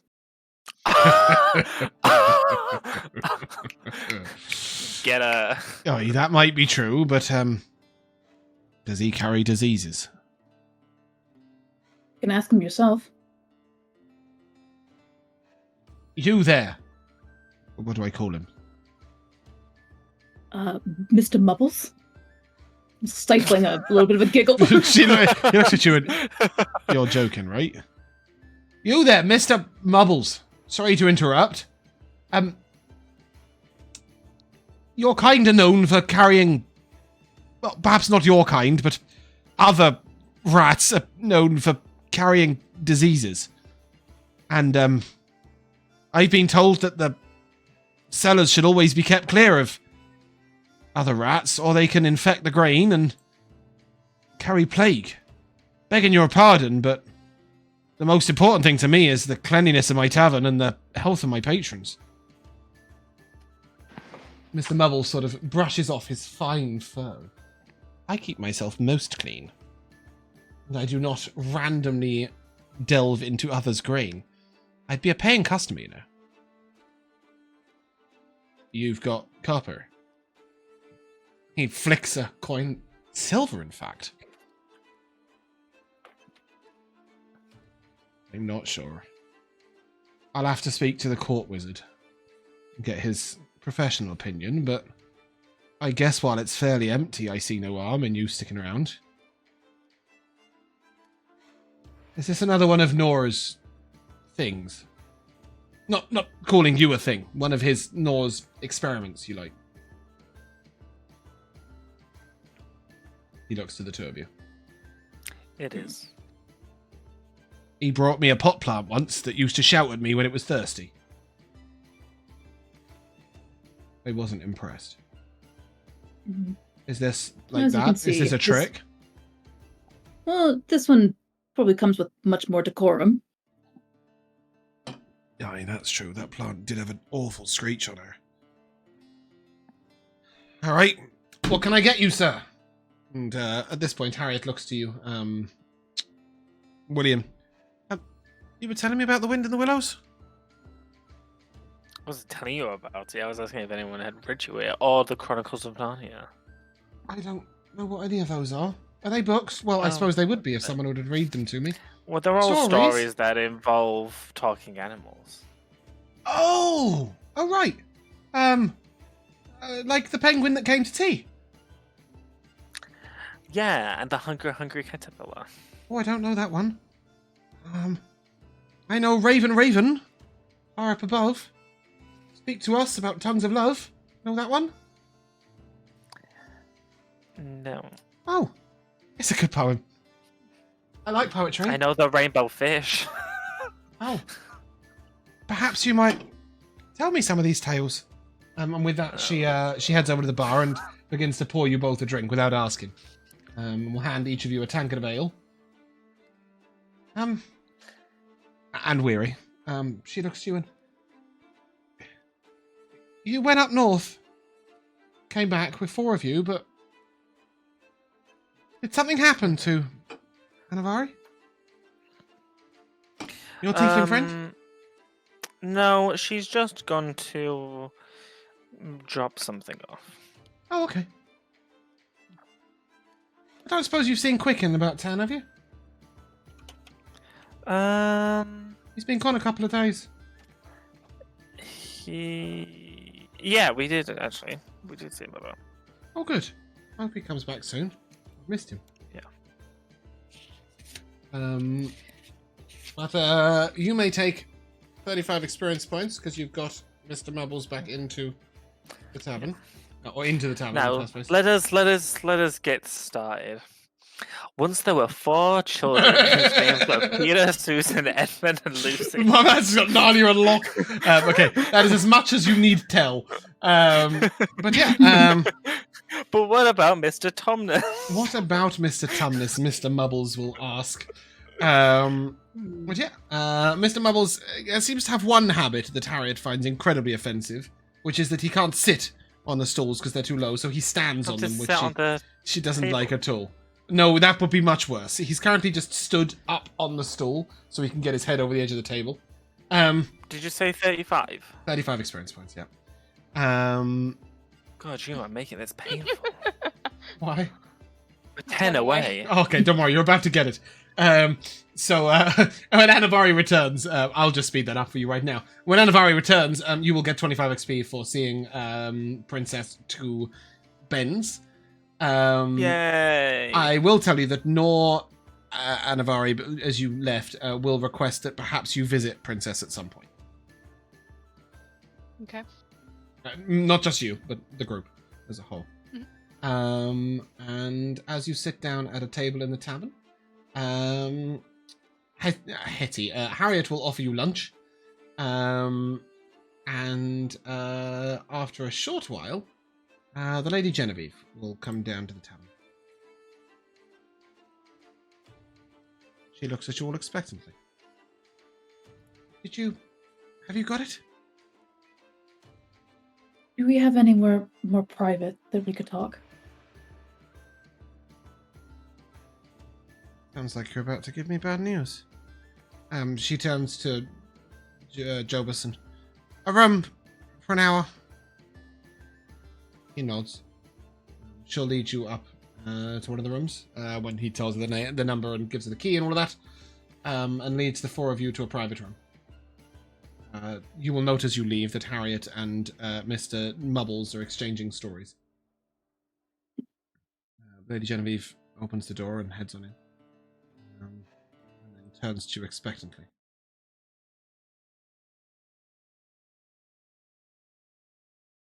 So? You guys think something? I will speak. You please go ahead. No. Look, there's really... Just want to clarify, Anivari, you are here. Carry on. Bumpkin. Yeah, that's fine. There's really no easy way to start this. You're empty-handed. We... Unfortunately, yes. Acquiring the plant proved to be at least more difficult than we had initially thought it would be. You We were were stopped by ultimately monsters? unsuccessful. You need more assistance? You need something more powerful to We weren't fight your way there? told the full details of the job. Her face turns nasty. Oh boy. Are you telling me your mercy got in the way? You could have been something. I could have made you someone's in this town. I would have raised you up beyond the judgment of your birth. Not through the Murder slaughter children. of innocence. They're fucking plants! They are alive. They What have do you do? feelings. Oh, my heart bleeds. You don't have a heart. I'd be very careful. You're at least allowed in the lower town for now. Even if you are outcasts. I had such high hopes for you. Not sorry to disappoint. You could have been curiosities of the court. Real Or ladies. For you to dangle around like puppets doing your bidding. I offered you No. freedom of the upper town. No prices on it. Once you've done the The job, price of a life is what the price was. sometimes we have to step over others on our road to ambition. Well, then do it yourself next time. Get your own get your own hands dirty. But that I could. But you can't.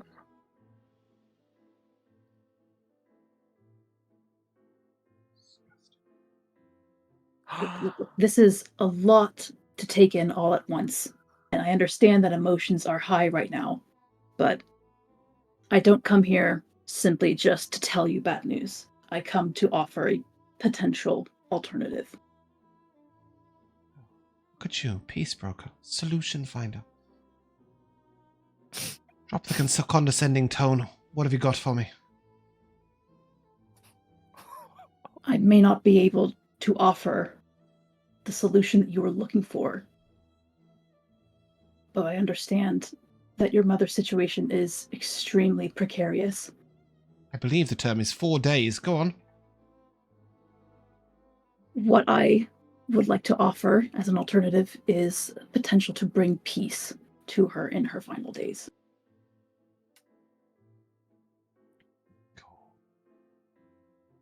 They won't be her final days. I will not see my stepfather in... You don't care about her at all, do you? You just care that she lives. How dare you? I've loved my mother all of my life. I've been the devoted daughter. I've done everything she's asked of me. Yes, I wish for a little in return. Sometimes we'll have to climb the ladder. It all just fall in our laps. Nothing will fall in yours. Face is as ugly as yours. As yours. How dare you? I dare You much. are disgusting. She walks out.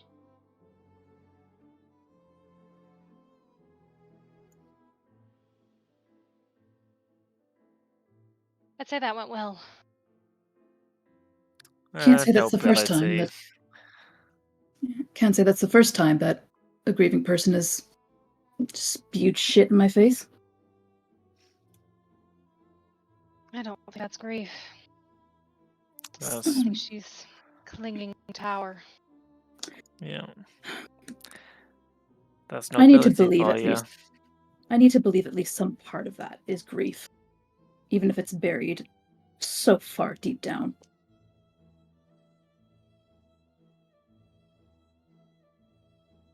I hope you're right. I hope she gets the disease too. Okay, yeah, we get it.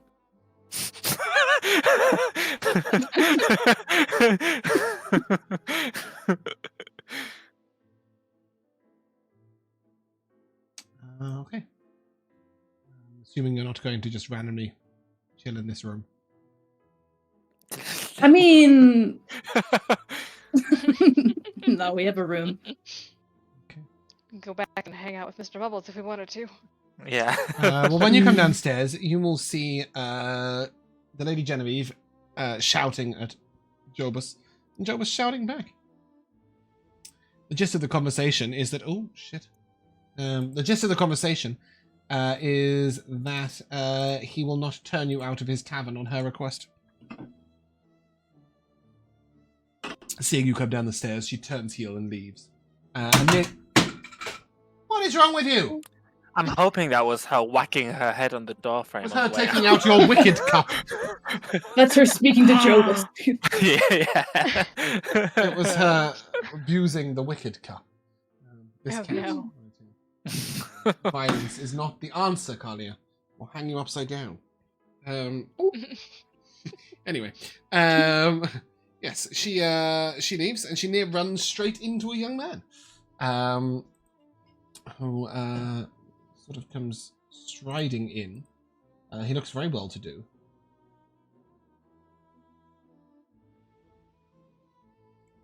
But I'm desperately looking for pictures. Is it the court mage? Have we seen a picture of him yet?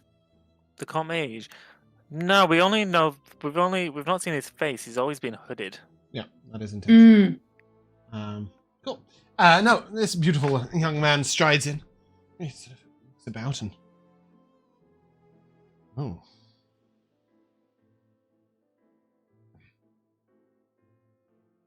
And he heads over directly towards the four of you. A piece of his hair's falling What? out. The hell was that? Was that like disgust? Did you like swallow your barf? Excuse me. Yes. You... Well, I'm not sure I need adventurers, but are you quest-seeking people? You look new about town. I suppose so, depending on the quest. I wish to have a man followed. For what end? Perhaps we might sit. I'll buy you a drink and tell you the tale. Very well. Bartender! Drinks for the table! He sits back down at the table with you. I'll Jobus- walk off to where Jobus is starting to prep the drinks. You hear him just going, coming right up, your lord. He sees you, he gives you a little smile. Anivari, Thank you. you don't know what you're thanking me for? Not a lot of people would have just up to that. You're wrong, you know. Lots of the people here would. I only can speak from experience. Perhaps you should speak with... Her name? Martha, is it? Diana? Diana. Perhaps you should speak with Diana. Or... or that friend of yours over there. He gestures towards Mr. Mubbles. Or Quick. Or Redman. You've done good things in this town.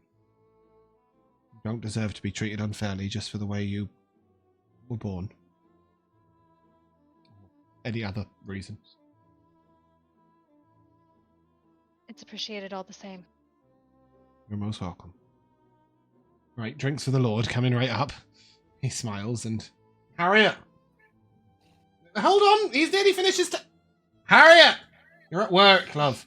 Come on. She goes over. Just listening to the end of Mr. Mubble's tale. The nobleman sits at the table with you and glances over and then stares, just absolutely stares at Mr. Mubbles. He says nothing. He's just like... Got a talking rat. Yeah. Do all they're not- taverns in the lower town have? They've not got one. He's a patron. I like you. You're funny. Is this a commonplace thing in the lower taverns? No. Strange. Well, anyway, I wish to have a man followed. I'm willing to pay well for it. Why? Is this in- Well, perhaps we'll start with who. About 3 years prefer. ago, a gentleman called Jaloko came into town. He very quickly found himself onto the social ladder. He was a novelty amongst the women, darker of skin and unusual in nature. He was daring, exciting, dangerous. He began gaming in around the noble tables, but he never loses much. He often wins big. In addition, I believe he has some ulterior motive, a darker purpose, if you will. Truth be told, there's a Why? woman I care for greatly. I don't like the way he looks at her. He oft follows her from the table when she leaves the gaming tables. I've seen him standing outside her house at night. She professes no interest or love for him. She says this to you. Indeed, Fiona's a friend. Uh-huh. And She you gets- like her. She's nice enough. Truth be told, she's more a friend of my sister's. Mhm. But I've come to Is care for her this- like a sister. Is this jealousy, perhaps? That he has a way with the women? Well, at first, most of us were a little jealous, but truth be told, I'm betrothed. I no longer seek to woo any woman. But, like I said, I care for Fiona like a little sister. And strange things occurred around him. Just little things, but they feel odd, off. Truth be told, I fear I may in some way be his target. What things have happened? A gentleman I'm drinking with will spill his drink all of a sudden. A man walking down the corridor will trip. A woman will hear strange whispers. A close friend of mine and I shared a tavern room recently, and he complained all night of unusual dreams. So, And all of these things had taken place immediately after interactions with Jaloko. And yet nothing has happened to you. Nothing at all, and in fact, a few have started blaming me. because... They believe I am the cause of these strange doings. They're calling me a curse. Why would they accuse you if he is the person who last spoke to them? Because I am always the one with them all evening. I feel like I'm the only one who's noticed he is the other connection. Uh-huh. So, the weird occurrences is that a drunkard spilled their drink. He was not Someone drunk at the time. It was his very first. Someone tripped over themselves. He said something jumped out at him, but I couldn't see it. What thing? What did it look like? He described a shadow reaching out from the wall and grabbing at him. Ooh. Don't get blamed for that. Make sure my gloves are fastened on tightly. Look, I don't wish him any harm. I just... One of the regular clientele of the upper courts would be swiftly noticed following him round. But some others can walk about a bit more unnoticed.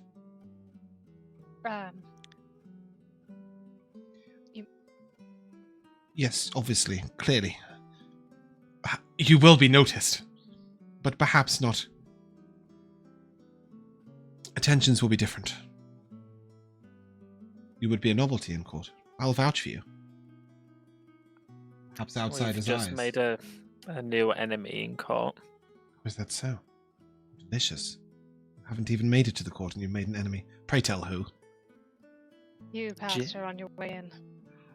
Lady Genevieve. Well, then I shall most definitely I and don't know if you can assiduously call vouch her for lady. you. I will vouch for you no matter what. Regardless of whether you take this quest or not, I will vouch for you purely because you've made her an enemy. Oh, that is wonderful. I have a question. Indeed. Let's say he is the cause of this unlucky streak among the folks. What exactly do you intend us to do with him? You do nothing with him. Just inform me. I will And then see you that, do what? we'll see that he is either exposed for what he's doing, if perhaps with your proof, or at least your word, I might be able to convince the court mage to take more note of this man. He might be asked to stop his strange curses, or if not, he may be asked to leave the court. Or did you expect he'd be stabbed in the night? That could be quite fun. Should we arrange it? He smiles at you. I do not smile back. I know Sorry. full well what nobles are capable of. And if You do so wound me, sir. And if, pray tell, he is not the cause, and the only other connection to these instances is you, I will should you go and hand see a yourself priest over to immediately. the court mage? No, I shall go and see a priest immediately and tell them that I have been befouled by dark magics that are following me. Uh-huh. And I'll pay you either way. I'll pay for following him, not for finding proof. Wait. But why is it, if it's you, then this is something you should, get the cleric to get rid of, and you can stay in court. But if it's him, he should be kicked out of court and sent to the I court said mage. that the court mage would perhaps take it more seriously and investigate. If he finds foul magics at play that have been cast upon this poor Janoko, then perhaps he might indeed seek help at the temple. But I can't merely tell him to go and seek help at the temple because dark magic is afflicting him, can I? That would be most unsubtle. You could speak to him about it. You could say, hey, do you ever wonder when me and you are together, bad things happen? I cannot speak amicably with Janoko. Why not? I was going to ask what cause he might have to want to ostracize you. My sister. What about you, sister? Actual sister? Yes. I am her custodian, you see. She has not come of age, and our parents died when we were young. I refused his suit. On her He sells behalf. suits? Just to I be joke, clear, I don't he has- really say he has that. a blood sister and the other girl that he claims as a sister, or is like a sister. Sorry, Elora, say that all again. In reverse. He has custody of or custodial whatever over his blood sister. Yes, only over his blood And- sister. Fiona just happens to be somebody he is now, having refused the court for his sister. Fiona is now the next target of his attentions, it seems. Who's a sister-like friend? It's his sister's best friend. Oh, okay, sorry. His sister is called Hannah, if that makes life easier, and Fiona is the next target of his attention. Mhm. But he refused his suit for Hannah, and ever since, he's been quite nasty to me in private. Doing what? Just demeaning phrases, little barbs, etc. Things that it would be improper of me to bring up in the public, and worth my time to deal with in private, frankly. Besides, he is a little unnerving. Did you have true cause to reject his suit?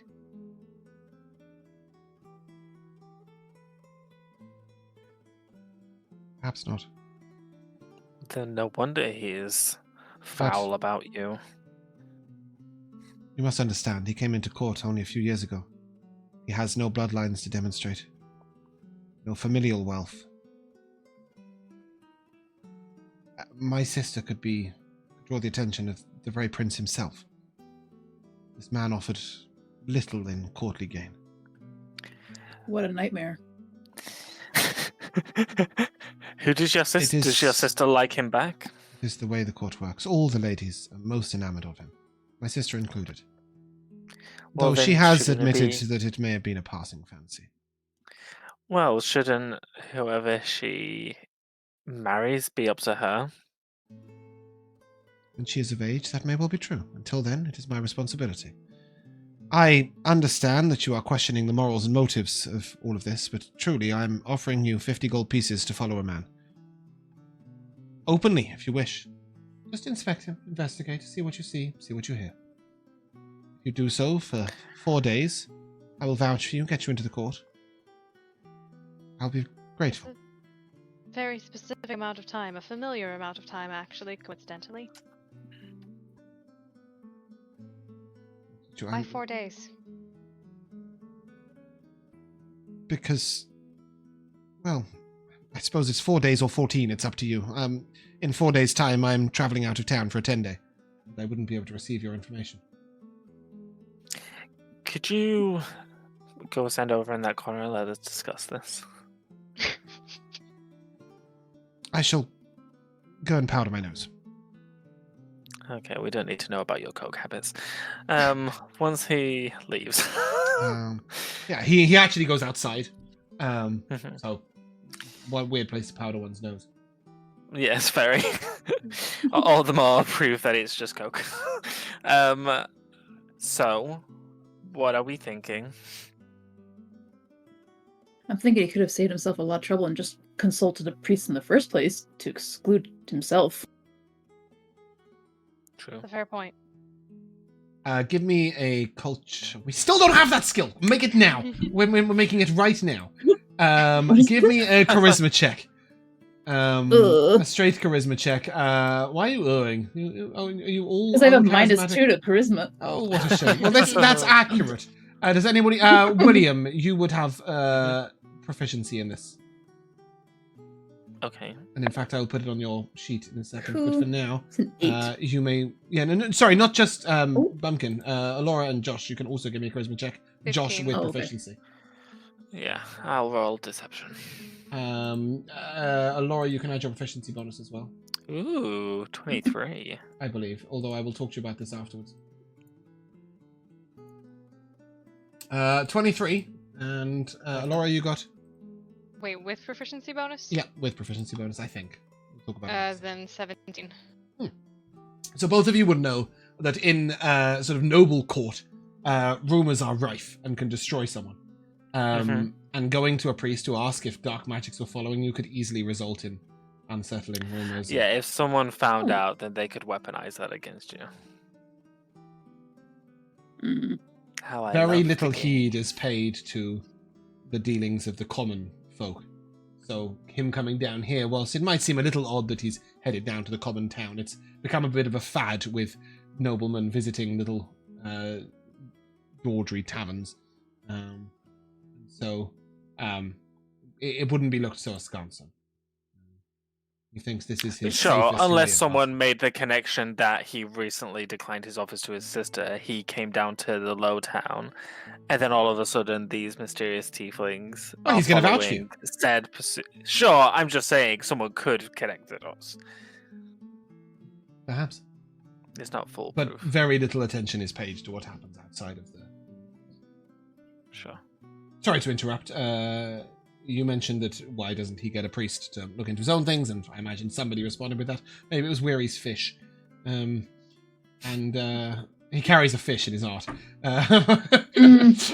Maybe that just made an appearance and told you that. Is that really a fish? I think so, yeah. I thought it was like a lute or something. I thought it was either a club or a fish or a bit of both. I thought it was a bag. Sure, I think it's a fish, but whatever. You guys, carry on. Sorry, what were you thinking, quest-wise? I mean, it does sound like a good opportunity to make some connections in the court and get us into the upper city for whatever reason we might have. We've made an enemy in court, it wouldn't hurt to have a friend. True. Humble as he might be. I don't know why the rest of you are so gung-ho on getting on the good side of the court, but I do agree that potentially having someone to balance out the enemy we might have made could be useful.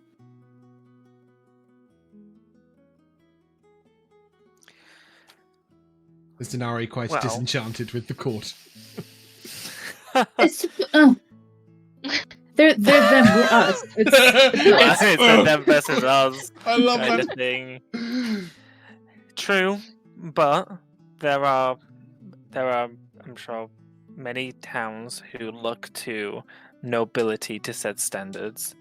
If the nobility then accepts tieflings, it could then transfer down to the regular people.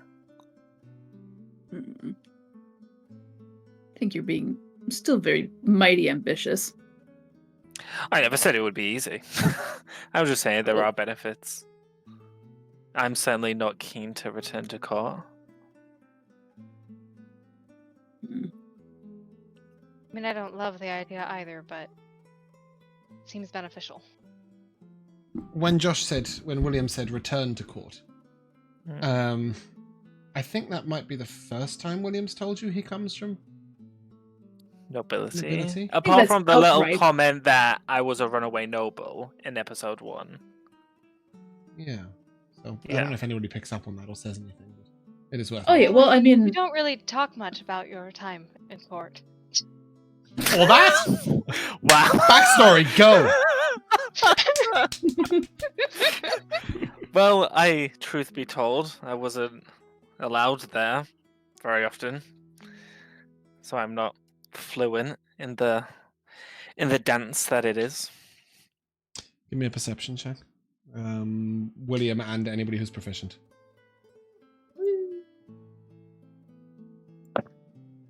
15. Yikes! 8.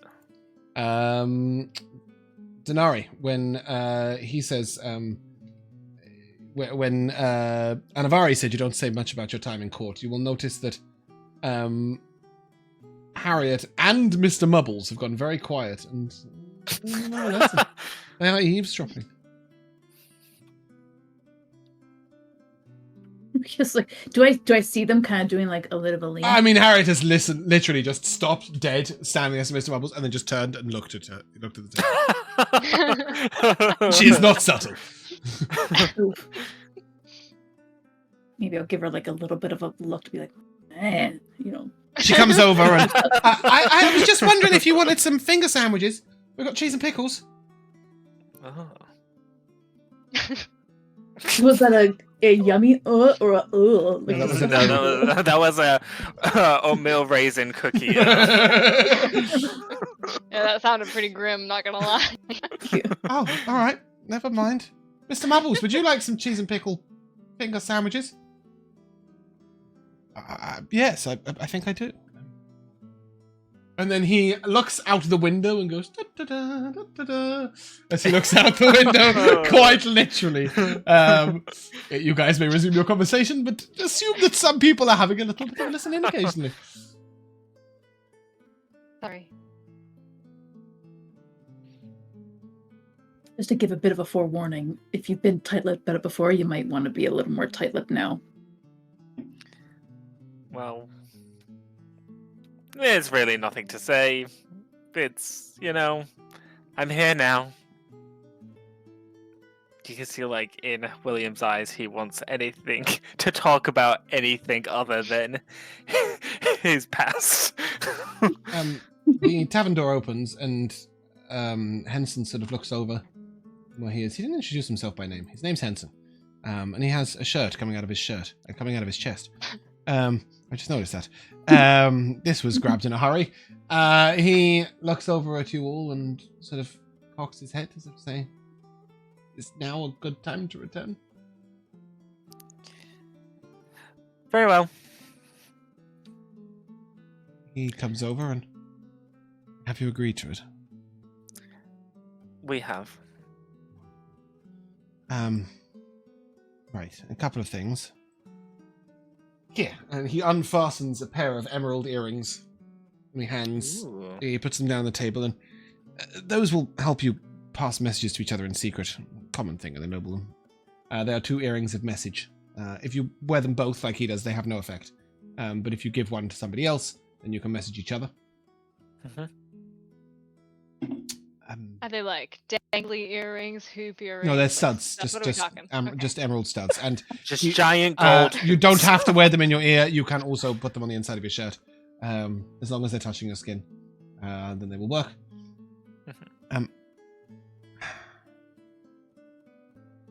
You might want to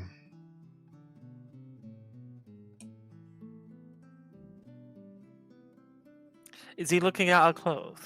He's looking mostly at Weary, but yes. Just sort of As doing he a- does, I will activate one of my Shift weave. I will. Yeah, sorry, I'm trying to get the picture. Ooh. No. There you go. And my very plain traveling adventurer outfit will shift to look something like this. Oh. That is screaming vampire. It sure is. Yeah. He will look to you and yes, exactly that. Can you all do that? No. No? I just got the trench coat. Right. I'll also pull the ribbon out my hair and let it fall and drape around me.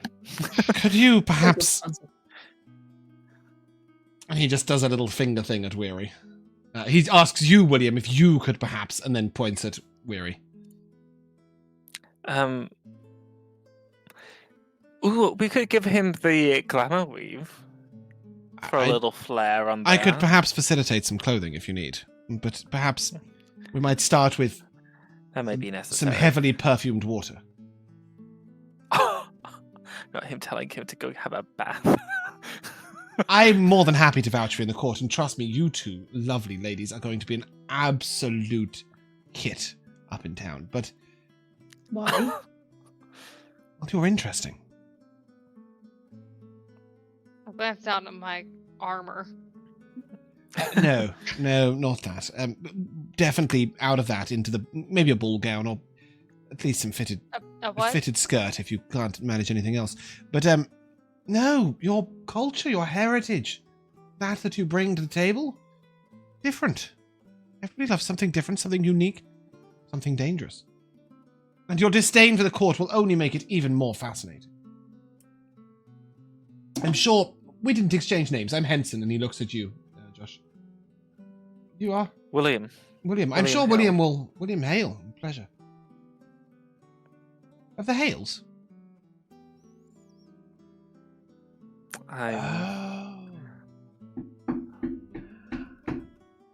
That is exceptional.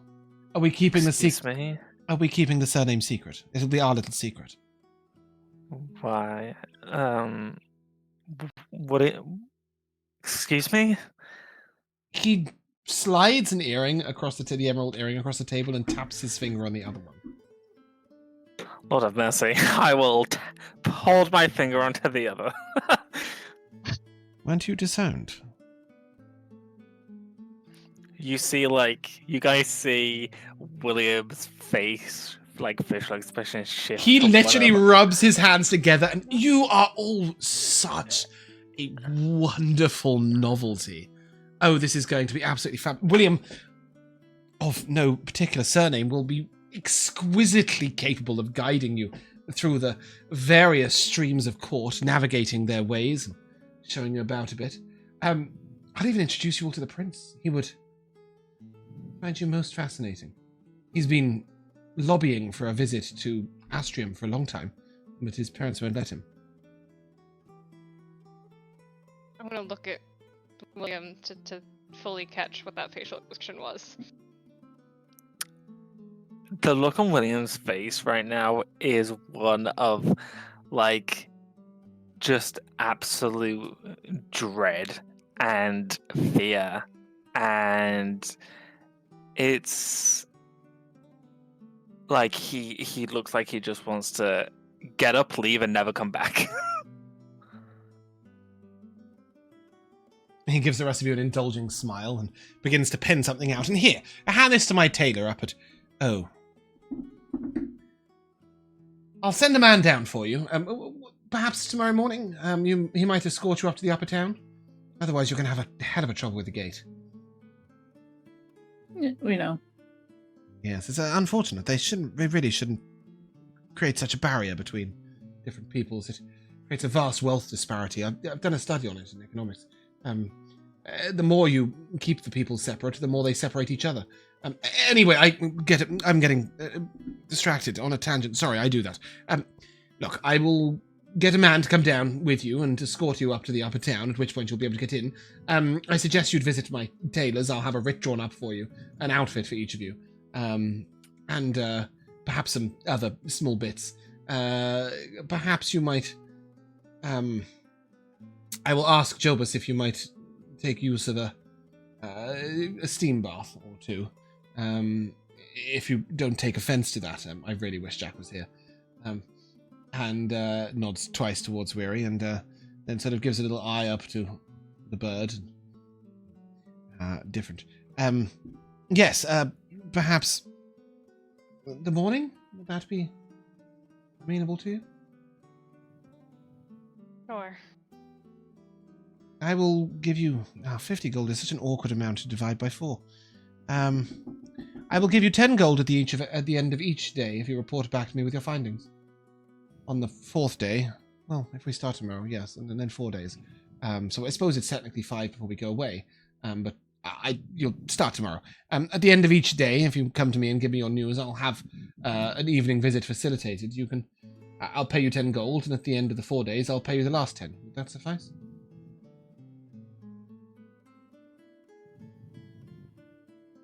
Sorry, we're doing this observation within the streets of the upper city. Oh, and within the courts, indeed. You'll have to attend some of the games in the gaming hall, and perhaps you could attend a couple of the more elegant restaurants that Jiloko likes to frequent. I mean, you can just live like a noble for a few days, and perhaps forevermore if you find it your fancy and you fit in well. I'm not sure it's an elevation of status, but it's a change. One day at a time. 10 gold at a time. Do we have a deal? Do. And if after 1 or 2 days you find that the task distasteful, then you may leave with whatever money you've got so far, and no harm done. And should you find evidence sooner, I will merely pay you the rest sooner. Fear not, it must not be 4 days no matter what. It's not some kind of magic spell.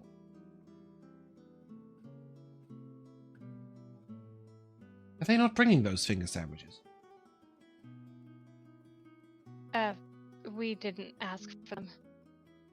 Oh. Huh. Where's his hand? Alright, comes over. Those finger sandwiches, could we, please? Yes. And she goes off and comes back with a tray of finger sandwiches. He begins to pick at them. Sorry, do we come to an agreement? Yes, I think we're agreed. Beautiful. We don't need to sign it in blood or anything, do we? Would rather not. Oh, good. Okay, I didn't know if that was That's a distasteful joke, isn't it? Should fix that. A firm handshake will do. He proffers you the softest, most perfectly manicured hand you've ever seen, and gives you a flimsy as shit handshake. It's horrible. It is. You get the impression he's more used to people kissing his ring than shaking his hand. These finger sandwiches are absolutely vile. Good sir. He looks over at Mr. Mubbles. Mr. You of the slightly furrier inclination. Yes, Mr. Mubbles turns. Could I perhaps offer you a platter of unusual objects? he waves the tray out a little. Oh, I'm sorry. That might be a little challenging. I'll bring them over. And with that, he gets up, and you can see that he's never carried a tray of anything in his life. Yeah. Looks Especially like with those flimsy he sort of wrists. clatters it down on the table in front of Mr. Mumbles, who sort of, oh, good lord. Why, thank you. And Mr. Mumbles begins to pull the cheese out the sandwiches and just eat the cheese. I love that Mr. Mumbles is just as posh as he is. He is. He's got the poshest of voices and is very, very fancy. As he goes to leave, Henson looks at him and, fine waistcoat, sir. Oh, thank you. Much appreciated. As he returns to you, Henson looks to you and, the outfits. Will you be able to play valet to each other, or do I need to send a man down to assist? Sorry? Courtly clothing can be quite impossible to dress oneself in. He Send turns someone. and sort of shows you buttons down the back of his shirt, and sort of little bits of lace and frippery that have been pulled out. Very well, I will do so. Do you retain a room here? Is this your abode? Or is this merely luncheon? Yes. Right, okay. So I should send a man here? Both times? Sure. Very well. We'll have to secure you more permanent lodgings eventually, but...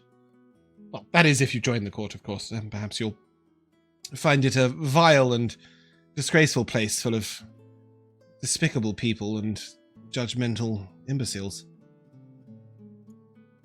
And perhaps you'll stay anyway. It has been a total pleasure to meet you. You were William, but I'm really sorry, I got a little distracted. You were? He looks to Dinari. Dinari. And lovely name. And yourself? Anivari. Are you... No relation. Okay. Just conveniently rhyming names so that you can be sang off by tales in the bards, of course. And yourself? He'll introduce himself as Weary, and he sort of... Right. Name or title? Never mind. A pleasure, all of you. So glad to have made your acquaintance, and I thoroughly look forward to completely disappointing Lady Genevieve. A fabulous evening. Oh well. And with that, he will go over to the bartender and put a gold piece on the table, which Joe will sort of just his eyes boggle at. And then he heads out. Harriet comes over immediately and, I don't like him. Do you want another ale?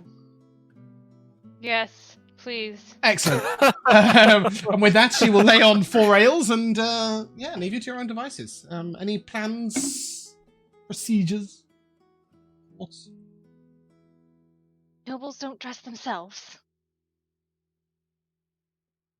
Not traditionally. I put on armor every morning, alone. You should be very proud. How much more complicated can it be?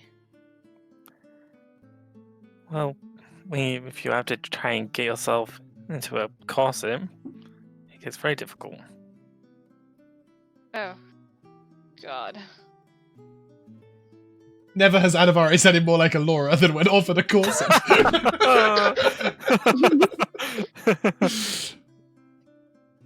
Is there anything you guys would like to do this evening, or would you like to dine and wait for the morning and we'll bring Jack in?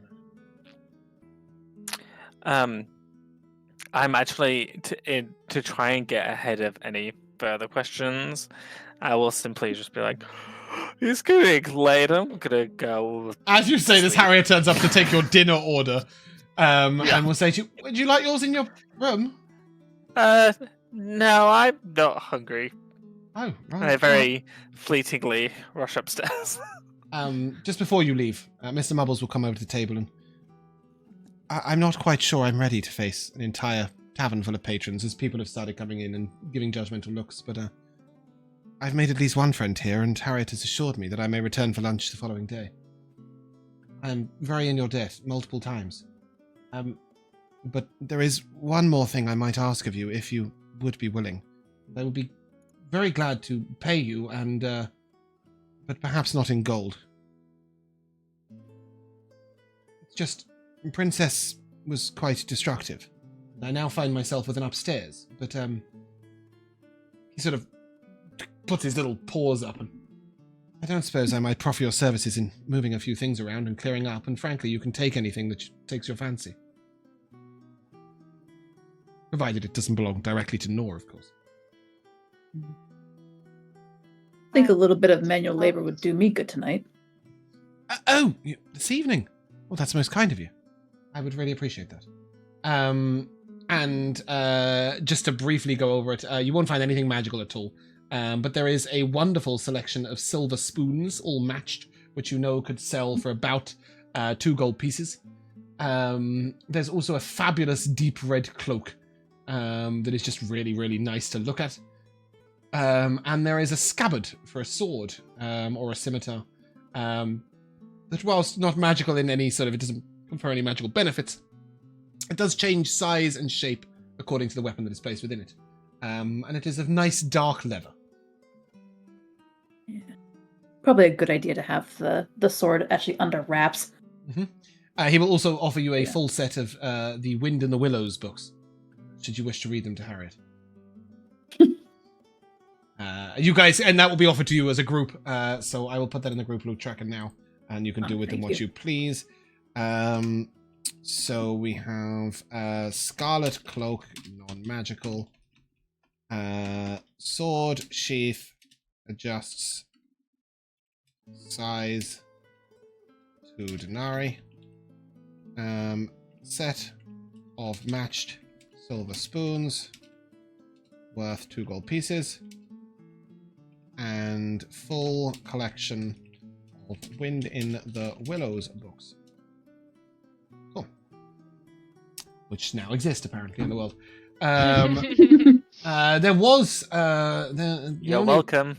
The only books I did have that did somewhat match the tone of those is Romeot and Julio, which has 2 copies. It has Romeot 1 and Romeot 2. Works of the famous Orcish bard William Spearshaker. Had that prepped. Didn't have the Wind in the Willows ready. But yeah, I mean, you can take 10 XP for clearing up Mr. Mubble's house. Nice. And we will pick up the following morning with Weary, I think. I think that would be a nice place to bring Jack back in. And we will come to the timeless tradition of MVPs. New year, new me, I go first. And I gave out 3 pieces of inspiration, 1 to each of you, actually. The first went to Bumpkin with not the only talking rats in this tavern, which was a lovely little sentence. The second to Josh for his shaming of Nor, which Bumpkin, you did also join in on quite literally, quite brilliantly even, with calling him twisted. But William was very persuasive, I thought, in those arguments and really went at it. But I also really liked, Elora, your time with just him, where there was a gentler side and a bit of understanding. I really liked the mixed views of around the whole princess situation. It's a shame that at one session we didn't have Elora, one session we didn't have Jack regarding princess, but she's still around. You can visit her at Ben's. And then one other little MVP, asking Dinari if she was disenchanted with the court. Bumpkin went, it's... Which is just a beautiful depiction of everything about noble life there ever was. Josh, your MVP. Yeah, I was also going to give it to Anivari and Nor at that time to give it. Me, the player, I'm on Nor's side, so it was nice seeing Anivari be like, "Go, run back to the windmill, hide there," you know. It was very sweet. Yeah. Bumpkin. Whoa. Can we circle back? Yeah, was no one and nothing worthy of your attention. No. I'm joking. I'm really joking. You guys were all like decent. You were decent. It was okay. An adequate performance, all of you. Elora, Miss Adequate.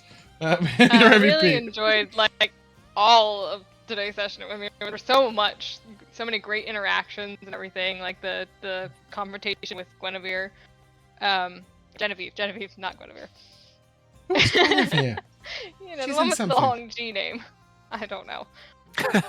Regardless, I mean the whole debate with everybody and with Nor and everybody having the different opinions was really just the icing on the cake.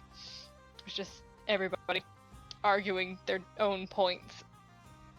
And all of them basically saying, "You done messed up, son." Lady Guinevere is the wife of King Arthur.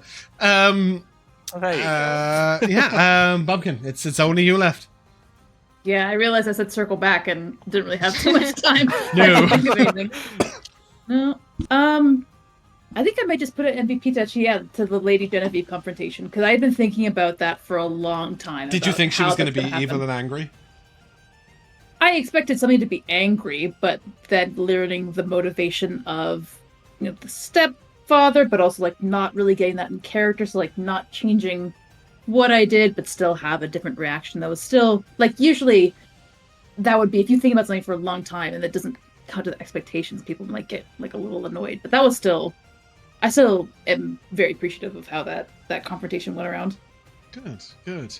Yeah, I wanted to paint her as the super nice noble at first, and then show that she had a much darker side, or a much more ruthless side underneath. Paris said that he loved that Mr. Mubbles got to go to the bar after getting asked to speak kindly of him. William was like, "Yeah, let's just go over a drink and meet people." I really didn't expect you to just take him to the bar. And you spoke Harriet down really well as well, so I really liked that. A budding friendship, the two of them. But yeah, that is where we're going to end. So if you guys would like to say goodbye, Goodbye. Bye. we'll see you at some point.